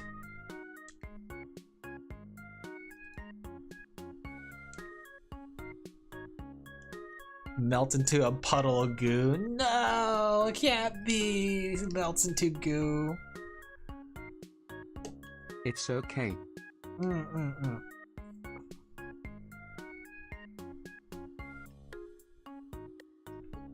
Let's go ahead and color this. We'll just color drag the ones that are important here.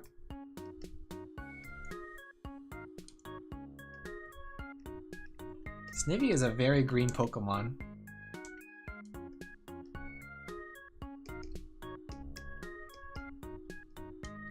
Look how smug this Snivy is. Do you sense the smug aura coming off this Pokemon?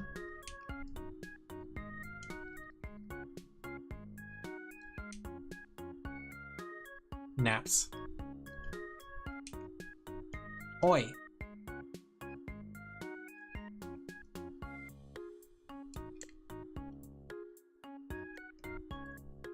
I see.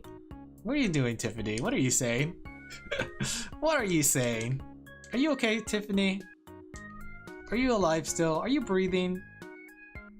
The better the new aura, yes. Yeah.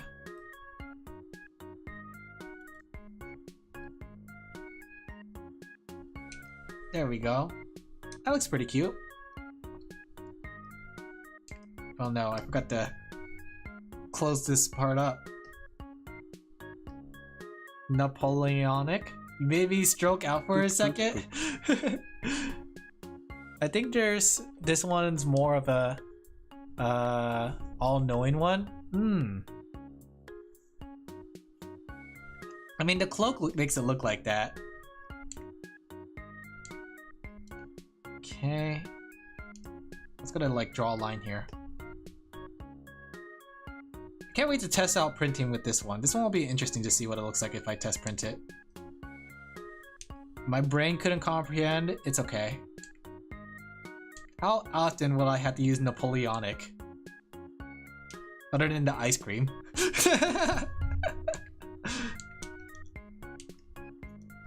I don't actually like the Napoleonic's ice cream. The idea of having like mixed flavors doesn't appeal to me as much as like having a single flavor. There we go, it's cute! It's a Snivy! Snivy Snivy!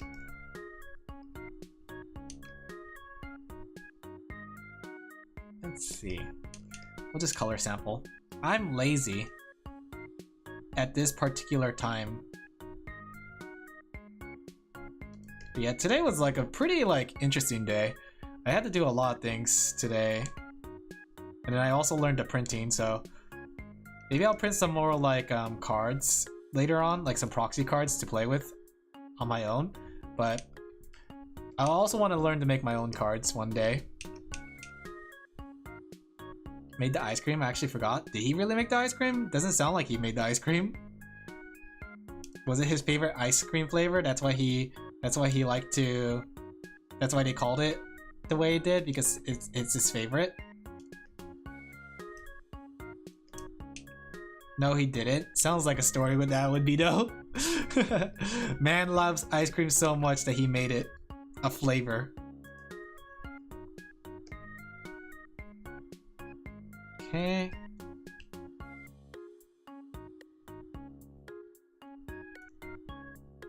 I would not doubt it. He was long dead? Was it one of his children? One of his children's children? His children said like, we needed to have an ice cream named after the great conqueror, the great divine. Let me stretch for a bit. There we go. He was alive when ice cream was alive? Oh. Did he get to experience the deliciousness of ice cream? It's always hard to believe when you think about like the past and when they have things that, or we have things that they don't have, and how quickly we kind of advance technology. Can you believe that like in 20 or 30 years ago, we didn't really have the internet and computer as big as it is now? It's hard to believe, don't you think?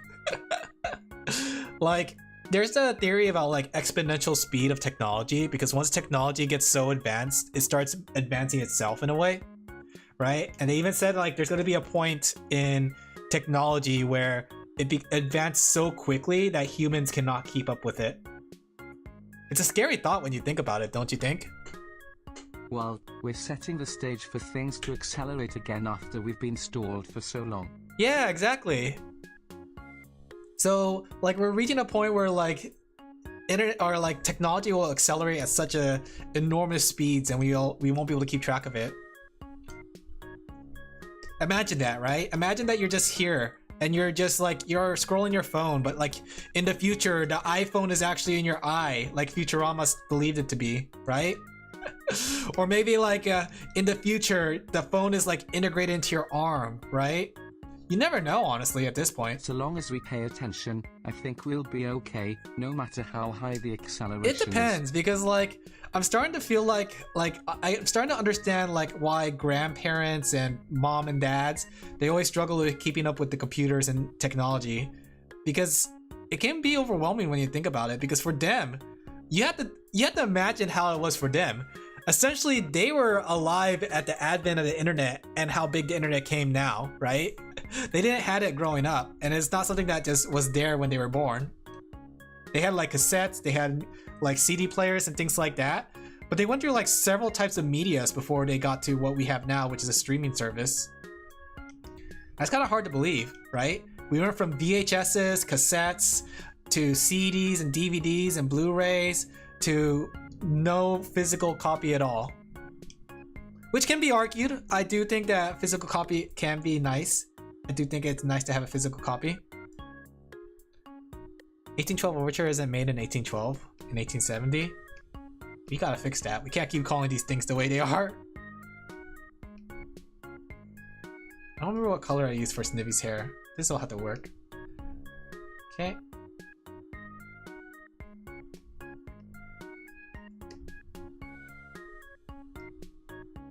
There you go.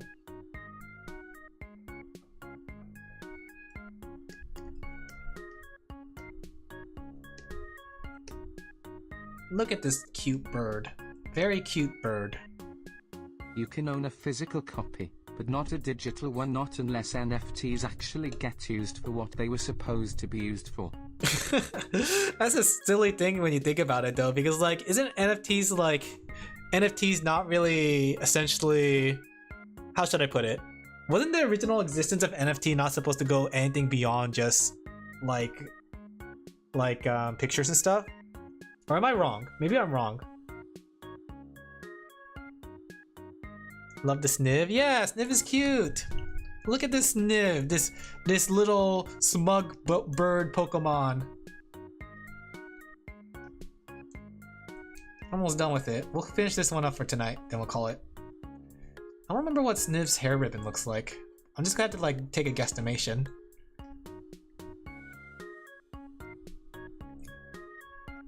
Yeah, that looks about right. That looks about right. Yeah, you know what? That looks about right.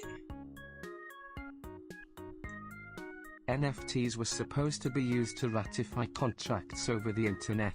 Was not it? as cryptographic trading cards or something. Huh, that's interesting.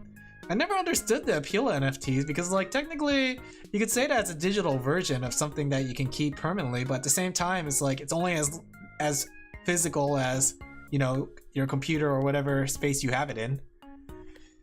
The NFT data, I don't know. You have NFT wallets? I actually don't know much about NFTs. Maybe I should learn. Maybe I should make my own NFT. Success about Russians winning against Napoleon Bonaparte in 1812. What? Let's see.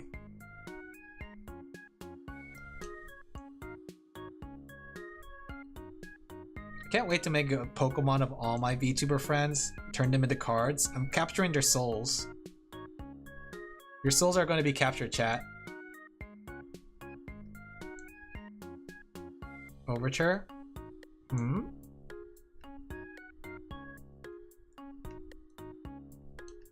Thank goodness I'm not a chat member. I don't have to worry about these kind of things.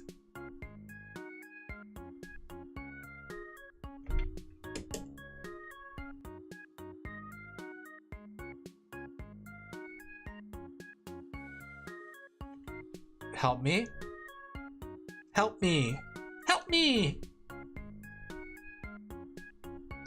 Okay. There you go. And then you could evolve it like into regular Snivy things. If you don't want to use VTuber mons, you can just evolve it into a regular Snivy. Confused about everything? No worries. That is my life every waking moment. Is another big boy when translating Latin? Oh, interesting.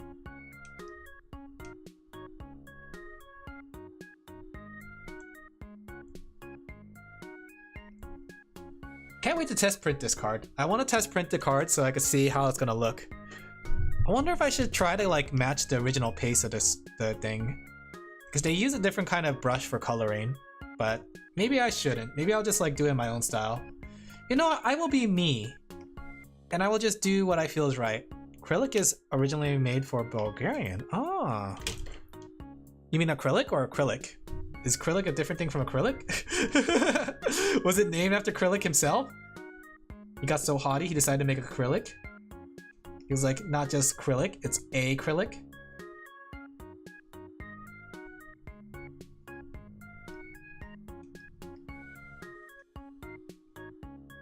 Might have made the outline too thick.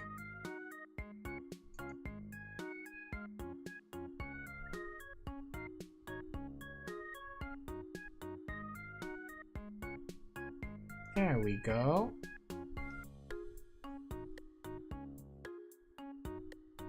Sorry, kind of distracted. But at least it's a good, solid Snivy. Yeah, thank you. I appreciate it. You might be spelling stuff wrong. No. You're doing MMD stuff. No worries. Honestly, I probably should be working on some commissions after stream because I got a lot of commissions again. Once again, I must turn to my commissions. I spent too much time today, like, trying to figure out printing stuff. It was funny too, when I started off today, I was like, oh, I just gonna spend 1 hour on learning how to print. Before I knew it, it was like 6 hours. Maybe not 6, maybe like 3. More like 3 hours. 3 hours has passed, and I just been like figuring out printing stuff and such. There you go, that's a cute sniff. Let's go add like the background effects. Like the Pokemon card would. Oh wait, we need a white in the eye. It's a dead Snivy.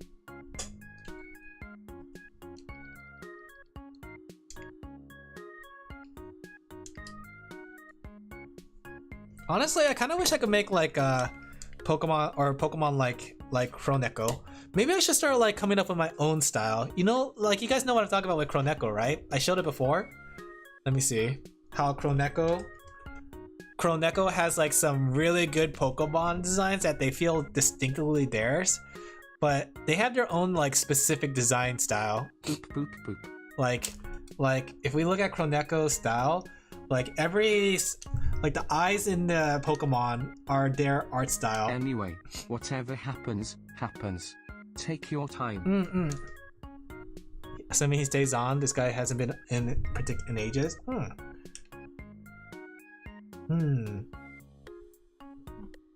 Like, I wonder if I should like, instead of like imitating the Pokemon, like the original Pokemon style, maybe I should create my own style with Pokemon drawing, you know? Like while I have this, maybe I should like create my own style with it. I gotta experiment with it. I think it's one of those things I had to play around with. But I like how like Croneko, like you can look at the eyes and they're just very recognizable Croneko style. But that's the thing though, because like it can be a little jarring when you think about it because they're just anime eyes. But at the same time, it makes it really cute and unique. I don't know. We're studying Croneko's art style. I mean, look at this one. 2 Whale Lords. Or is that Whalmer? You have to know the style to adapt the style to your own. No, I see what they did. And that's the thing though, because like all I did was just imitated the Pokemon style. But maybe if I like create my own style, like I don't know if I want to adapt my own style, but rather just create my own style. But I'm trying to think how could I do that. I think one thing that's very unique could be the eyes as well as body shapes. You can see how the heads are much bigger than what their bodies would normally be on the Pokemon, especially that one.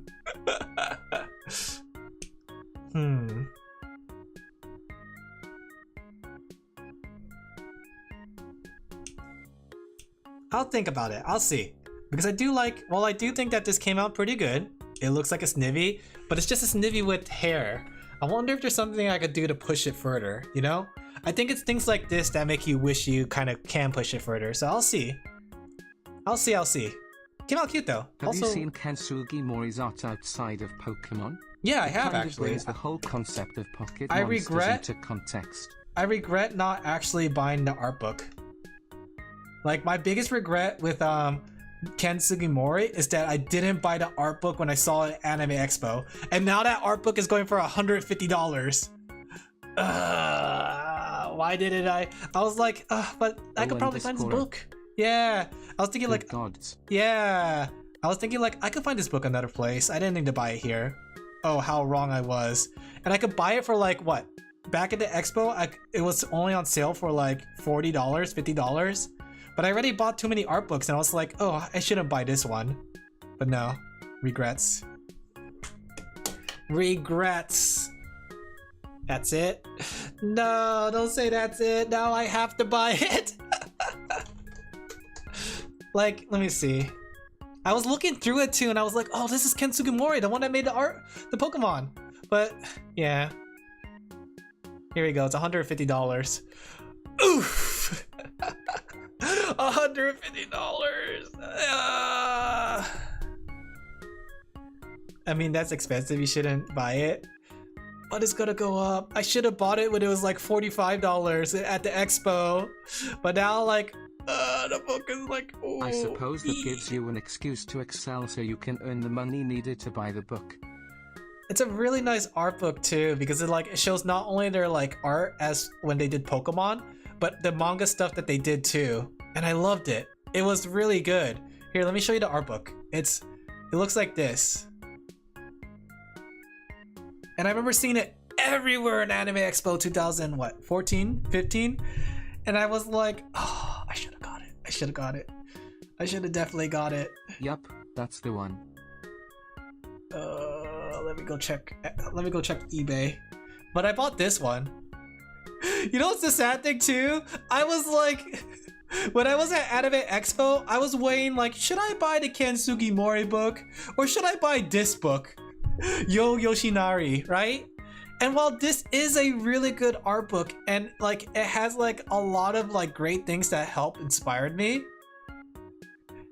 it didn't really go up in price. The price is still the same as it was in the expo, which is $40. Like if I bought this book instead, why? Like, can I buy it from Japan? Do you think there's like a Japan proxy that I could buy the Ken Sugimori book, or is it also sold out over there too? Let me see. Can I find this in like Japan somewhere? Like, where can I find Japanese art books? Yo Yoshinori is a good, solid artist, but he's overrated. I don't know if he's overrated, but I do think he's a very solid artist. Like, super duper solid. Like that. This one's $75, but it's pre-owned. What did they do to the book? Oh, should I buy this? $75? Wait, $79, my bad. I take it back. It's $79 with $25 shipping? Just make it $100. Jeez.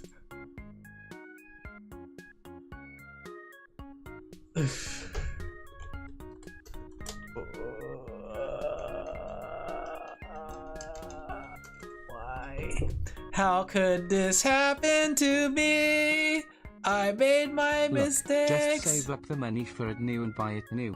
Be patient and all things will come to you. No, I had the money to buy it, but it is $150. It's just that I can't. I feel so bad because like it's sort of like buying Pokemon cards at a higher price.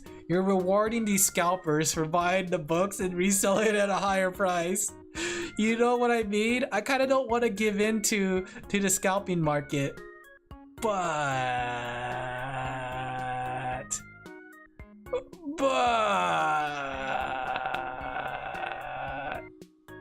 with a capital B. Yeah. Okay, let's see. I cannot do. But this Snivy card came out cute. I think this Snivy card came out pretty cute. There's a difference between trading cards and an artifact with multiple pages that you can browse. I mean, they're both about the same thing. Because I can turn my Pokemon cards into a book, an art book of itself, you know? By putting the Pokemon cards in a binder, it's like an art book. You know? It has like a whole collection of different arts from different art styles, and you can appreciate it, you can look at it. In fact, sometimes like when I feel like I don't know like what kind of style I want to go for in terms of a background or like a character's color style, I usually just like pull out a Pokemon card and I essentially use that for my inspiration. You know? That's the fun thing about it. Like the Pokemon cards can be a little art book in itself when you put it together. Kind of, but I mean that each of those cards have an attribute in the game. They're largely meant to be used, too. That's true, but that just gives it multi-purpose then, right? Teehee? Let me see, let me turn on stabilization to 100 for this.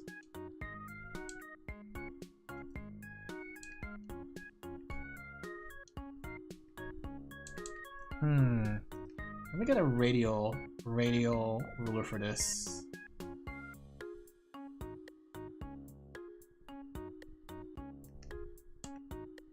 Where is it? Radial line?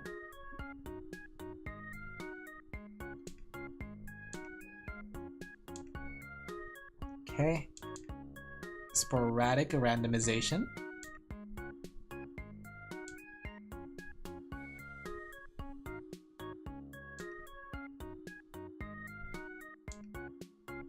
Let me see if I can capture that same effect. Are these holofoil cards too?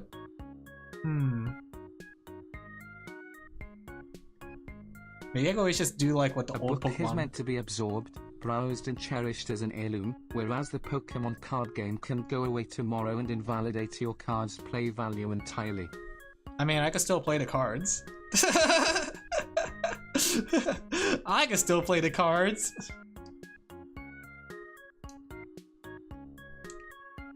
But I get what you're saying.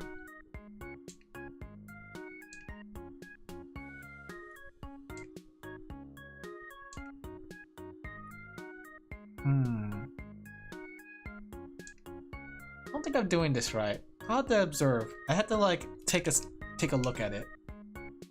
I don't deny that the card art is still valuable, just not as valuable on its own. It depends on the card.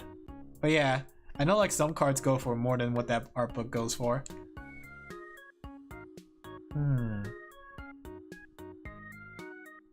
Let me see. Maybe I should draw a sketch of how I want the pattern of lines to come out. That way I get a good feel for it.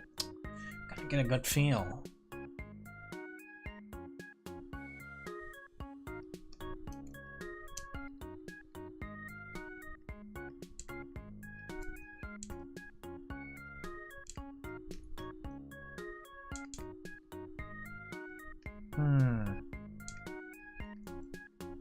What to think? I'm aware, but at that point the actual value comes into question and is more the creation of scalpers. That's true. Well, I think the thing is, the value of the cards come from the rarity of the cards, as well as the, like, basically, like, it's a strange thing, because, like, I don't know how it goes, but I think it's also the popularity of the Pokemon itself. Because, like, even the rarity of the cards, like, the rarest cards, which is a 3% drop in the Poke Booster Packs, they're the gold cards, but nobody really wants the gold cards as much as they do the special illustration rares. And the special illustration rares, while they do have a low drop rate, they're also not as rare as the golden cards. The golden cards are the ones that are super rare. You gotta sleep? Alright, you go get some rest then.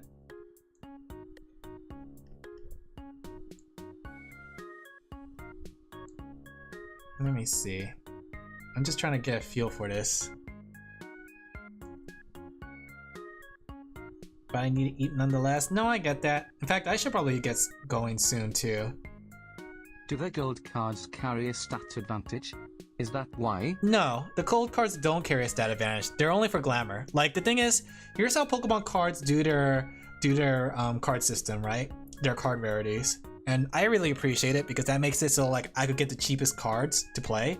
So a card, right? Pretend that this is the standard Pokemon card, right? This is like the most common form of it, right? So this is like usually worth 0.5 cents to 0.50 cents, right?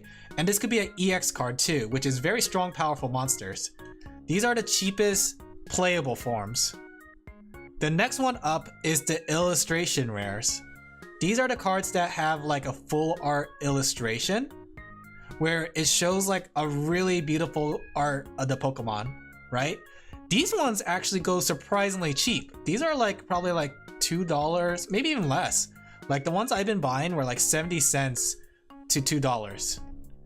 Then you have the special illustration rare, which are only select Pokemon in the pack, but they're the same thing as the illustration rare, but they have texture.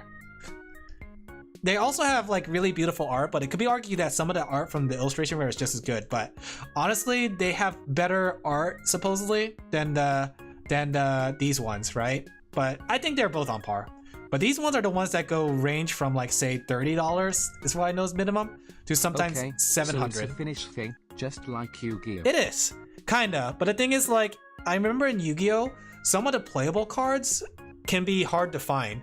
In Pokemon, that's not the case. These are very abundant. You can find these everywhere. So you can make a deck with only just these cards and you're good, right? The next level up beyond that is supposed to be the gold rare, right? It's supposed to be like the golden card that looks really nice, but that's literally just $5 compared to this. This is like the big prize right here. But yeah, Yu-Gi-Oh has the same thing where you have the rare, you have the super rare, you have the secret rare, you have the ultra rare kind of thing. But the difference is in that like the card changes forms as it goes up. While in Yu-Gi-Oh, the card just gets more holographic as it goes up. If that makes sense. Right? And when it changes forms, that's what causes the price to go up. Let me show you an example with actual Yu-Gi-Oh cards. is more in line with Magic the Gathering, I've been told. Yeah. Like if I pull up, say, a Bulbasaur card, right? Let me see. If I pull up Bulbasaur,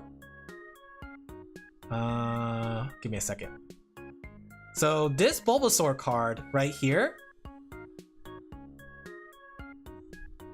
this Bulbasaur card is going for $80. Where certain key cards are still higher priced just due to their advantage, not for their art. Yeah, that's the thing. That's the difference between Pokemon and Yu-Gi-Oh! And that's what makes Pokemon very like accessible. So this card right here, $80, right? But you can also get this card in its lower form for like 10 cents. So if you're just trying to like show off how much money you have, let me see. Here's the card in the lower form, right? Which is still really good. I'm not gonna deny that the card does not look good still. This card right here, that $80 10 card cents. is good at, I'll admit. I don't think it's worth 80%. Yeah. Discoro. it is a very good card, but that's the thing though. It's the market, because this is also like one of the rare cards. But here's another example. Let me show you one that I actually do have. Terrapagos. Terrapagos, right? So this one's actually a very interesting one, because I also think like this card is pretty nice on its own. Oh, this one's not... I think this one went up in price, funny enough. Like if we look at Terrapagos, this is the low playable form, but this is a holographic and double rare card. So it's actually a little bit harder to find. But these cards, this one is only like $2, right? But if we look at like the maximum rarity, which is a very beautiful artwork, maybe doesn't capture really well online, but it does look really nice in person. This secret alternative. You could tell because it's a double gold rare, right? So that means it's like one of the rarest cards versus a one gold star. And this is the one that has textures and everything. So if you had this card in person looking at it, it has textures, but it's a very beautiful card. The way the holographic shines on it, it looks really nice, right? This is also an $80 card. The reason this card is $80 is because of Bulbasaur. The reason this card is $80 is because it's rarity. So they're very similar in terms of the way they're rare, but they're also like different in why their prices are different, right? Then you just have Charizard, because the Charizard cards always just go for a lot of money. Funny enough, I think like the latest one was like the Umbreon, which is going for like $2,000. I see. Yeah, but you could still like, if you make a deck, you could just buy a bunch of these, right? You just buy a bunch of these cards and you can make a deck like that. This is actually a pretty good card. I love playing with this card. This card is really fun to play as. But if I really, really wanted to look really cool, I would spend the $80. I already have one of these though. I got it from a boost pack. What kind of artwork demands $2,000? Here, let me show you. It's a very nice piece of art, but it's not $2,000 art. It's a very beautiful piece, and it's like the way like the stained glass reflects on the holographic looks really nice. But it's a scalper's market, really. It's just a scalper's market that's causing the price to go up on this thing. But let me show you what that price is going for right now. Here's the price of that card at this moment. It was even worse beforehand. Like if we... Let me see.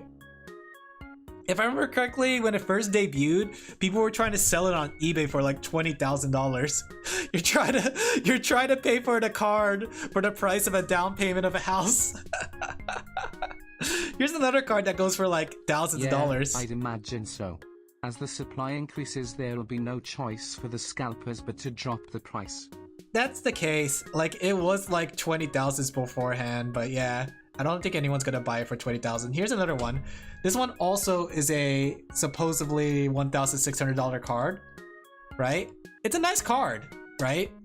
It's a nice looking card, but it's the scalper market that's causing it to go really, really high right now. It's also a pretty hard card to pull, but yeah, it's like, it's funny because you get cards that this is the same rarity as that card, but this card is only $80. While this card is 1,000 or like something, I think it's like 600 right now, but it used to be 1,000. But there's also cards like this, right? Let me show you. Like, this is one of my favorite sets of cards because it's an art piece that contains 4 different cards, right? This one right here. Kind of arbitrary. This one here is such a beautiful piece, and it's supposed to go together with 4 other cards. Let me go find them. Here's that's one piece, right? Here's another piece, right? And there's supposed to be like these 4 cards that like go together. Dialga.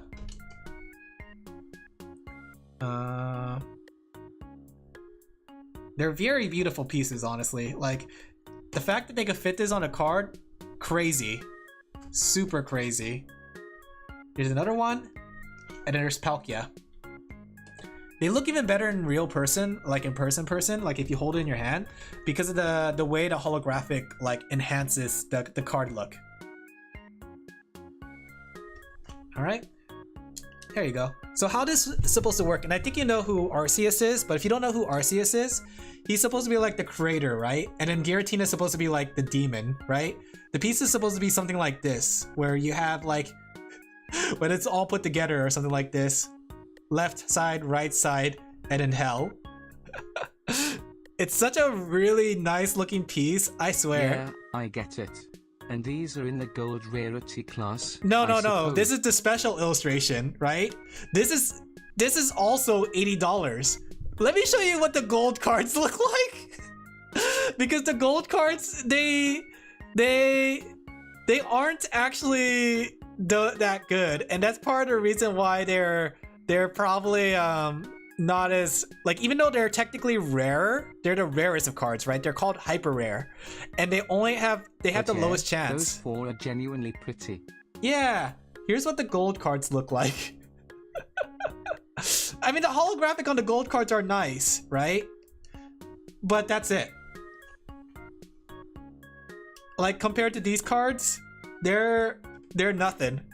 But this card right here is technically rarer to pull than these cards. In fact, I pulled 2 of these before I pulled a gold card. Let me find another one. Yeah. The thing is though, people do like the item versions because the item versions don't get full art. So this is like the equivalent for like rarity to show off your bling, right? So if you want to like show off in your deck, these gold card items are pretty good to put in your deck, but these gold card Pokemon, not as good. Most people, but then again, people would rather not use these cards for their deck. You can, and there are people who do, but at the same time, it's like, yeah, there's no reason to. Here's another gold rare card, right? Yeah. That's why the gold rare card, these gold rare cards go for $5, while the secondary rarity, which is this one, they go for like 80 to 1,000. Like that one's 1,000, while these ones are all like 80 each. But this one's like 5. Well, maybe not the Pikachu specifically, because it's Pikachu, it goes for $105. But on a normal basis, they usually go from like $5 to $20. Right? So it's interesting. The Pokemon market is a very interesting market, right? Personally, I don't care about the value of the cards. Honestly, if these cards weren't so nice to look at, I would put them in my deck. But usually how people like to build their deck to bling. Dynamic makes sense to me now. Yeah, how people like to bling their deck is that they use these because these are relatively cheap. These are like $5, right? These are for their item cards, and they use these kind of illustrations for their Pokemon, right? If their Pokemon has an illustration rare, people like to use these cards to make their deck look really nice, right? Because you could get this card in a low rarity, like this 10 cents to $1 rarity, right? But you can also get this full art golden card. That way when you play it down, everyone can see it and be like, wow. Same with this card, right? But if you're a cheapo like me, you will spend the 10 cents for these lower cards. You'll pay the $2 for these cards. And you would never dream to pay to play these cards.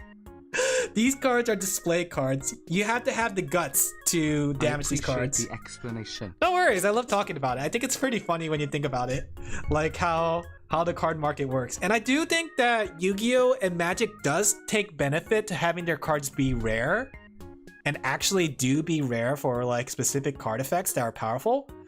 But at the same time, that does damage the market or the player base in a way that some players want to play with specific cards, but they can't get a hold of them.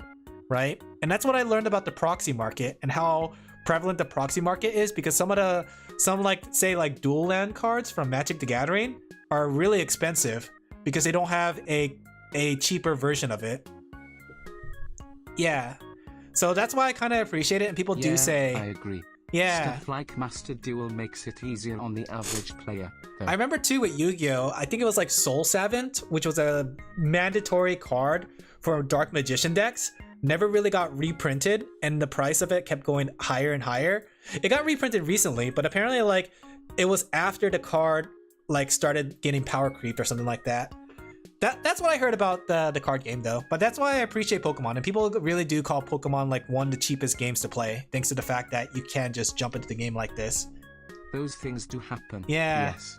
So I do appreciate Pokemon for this. While the Pokemon market is volatile and exploding right now, and people are like exploiting people for $1,500 for cards like this, player base can still play the game, which is really appreciated, honestly.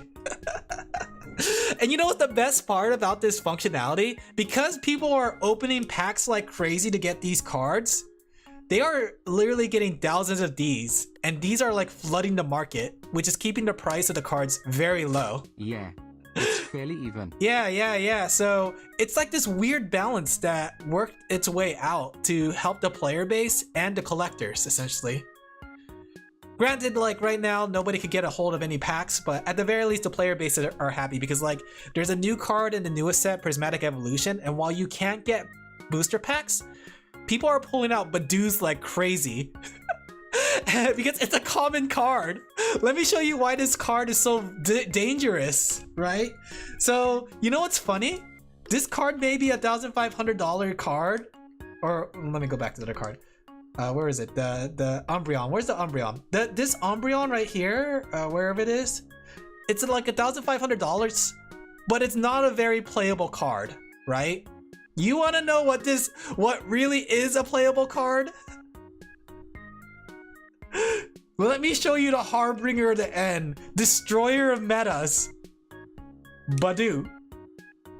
Do not be fooled by the fact that it's a common card, which means that there are thousands of them in the market. This card is literally in every deck. Some people are like playing 3 to 4, and the reason why is because it's attack. It costs 0 energy, and what it does is that your opponent cannot play any items in their hand. So you see this card, cannot play it. And that applies to any item cards. Is the absolute winner. Yeah. Equals. Yeah. You would think it's like Terrapagos. Look at that monster, right? Or like Umbreon, right? Look at this Destroyer, right? Does 160 damage. Nope, it's just a Badoo that does 10 damage. This effect right here is destroying decks because so many decks rely on items, right? Because items are your resources, basically, right? Your heavy resources. They allow you to play unlimited cards, pretty much, because you can search your deck for cards, you can look for more cards, you can pull this card here. You have the right item card, and you can solve any situation you're in. And this Badoo, by doing this, stops all that. A lot of cards or a lot of decks rely on a card called Rare Candy, right? It's because evolution takes a while. But with a Rare Candy, you skip evolution straight to the final form. You know what this card does? It says, no, you cannot do that. So it shuts down a lot of decks. And people are trying to find alternative ways just because this card is so common. Pretty awesome. Yeah. The way that turned out. Plus, the dude is freaking cute. And it's only $1 because it's like the thing that people are selling it for $1 because it is a playable card. But honestly, like it is within like playable cards are within like 50 cents to $1 range. So yeah, this is the Destroyer of the Worlds, not any of these cards. In fact, a lot of these cards are not playable. Like this card, 150, garbage. This card, Palkia.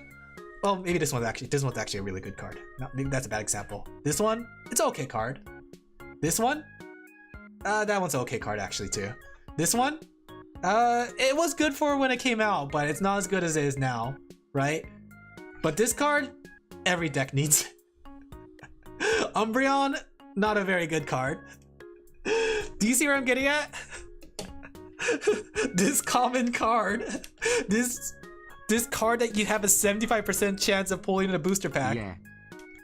Destroyer of Worlds. In fact, I've been seeing a lot of people on the Pokemon TCG app.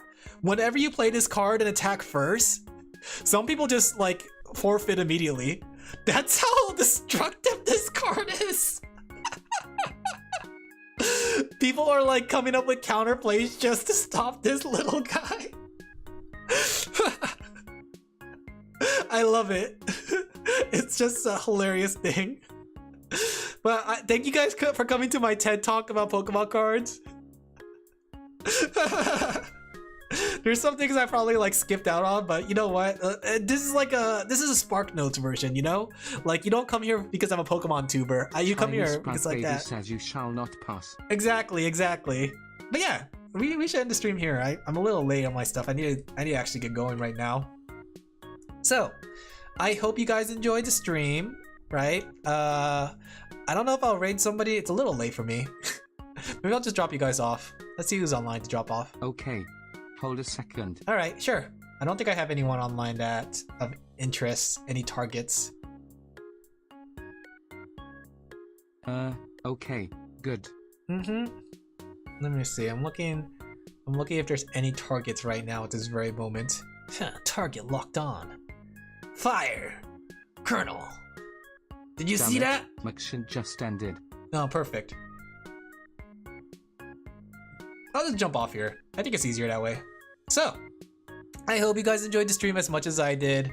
I'm just gonna jump off here because I don't have a raid message and I'm a little late. Prone_Kyo should still be on, though. Are they? I don't see them online, but I might be wrong. That's fine. We'll raid another day. I think it's pretty late anyways. So this week's schedule before I go though. That way I can just get it out of the way. So here's what this week's schedule's looking like. There you go. Boop, boop, boop. So we have art on Thursday. We're going to be doing commissions. We're going to be working on commissions because I have a whole bunch of commissions. Metal Gear Rising. I think I'm almost close to the end of Metal Gear Rising. I don't know if I am necessarily, but we already killed 2 of the Divine Winds. So that means there's 2 more, right? They said there's 4 in total. I mean, we still have to fight Sam, or Serious Sam. I forgot what his name is. And then the big guy that like picked up the president, right? So we still have those guys. What was your last boss? Monsoon. Describe him / My last boss that I fought was Monsoon. So since he was the second Divine Wind, I think there's like 2 more.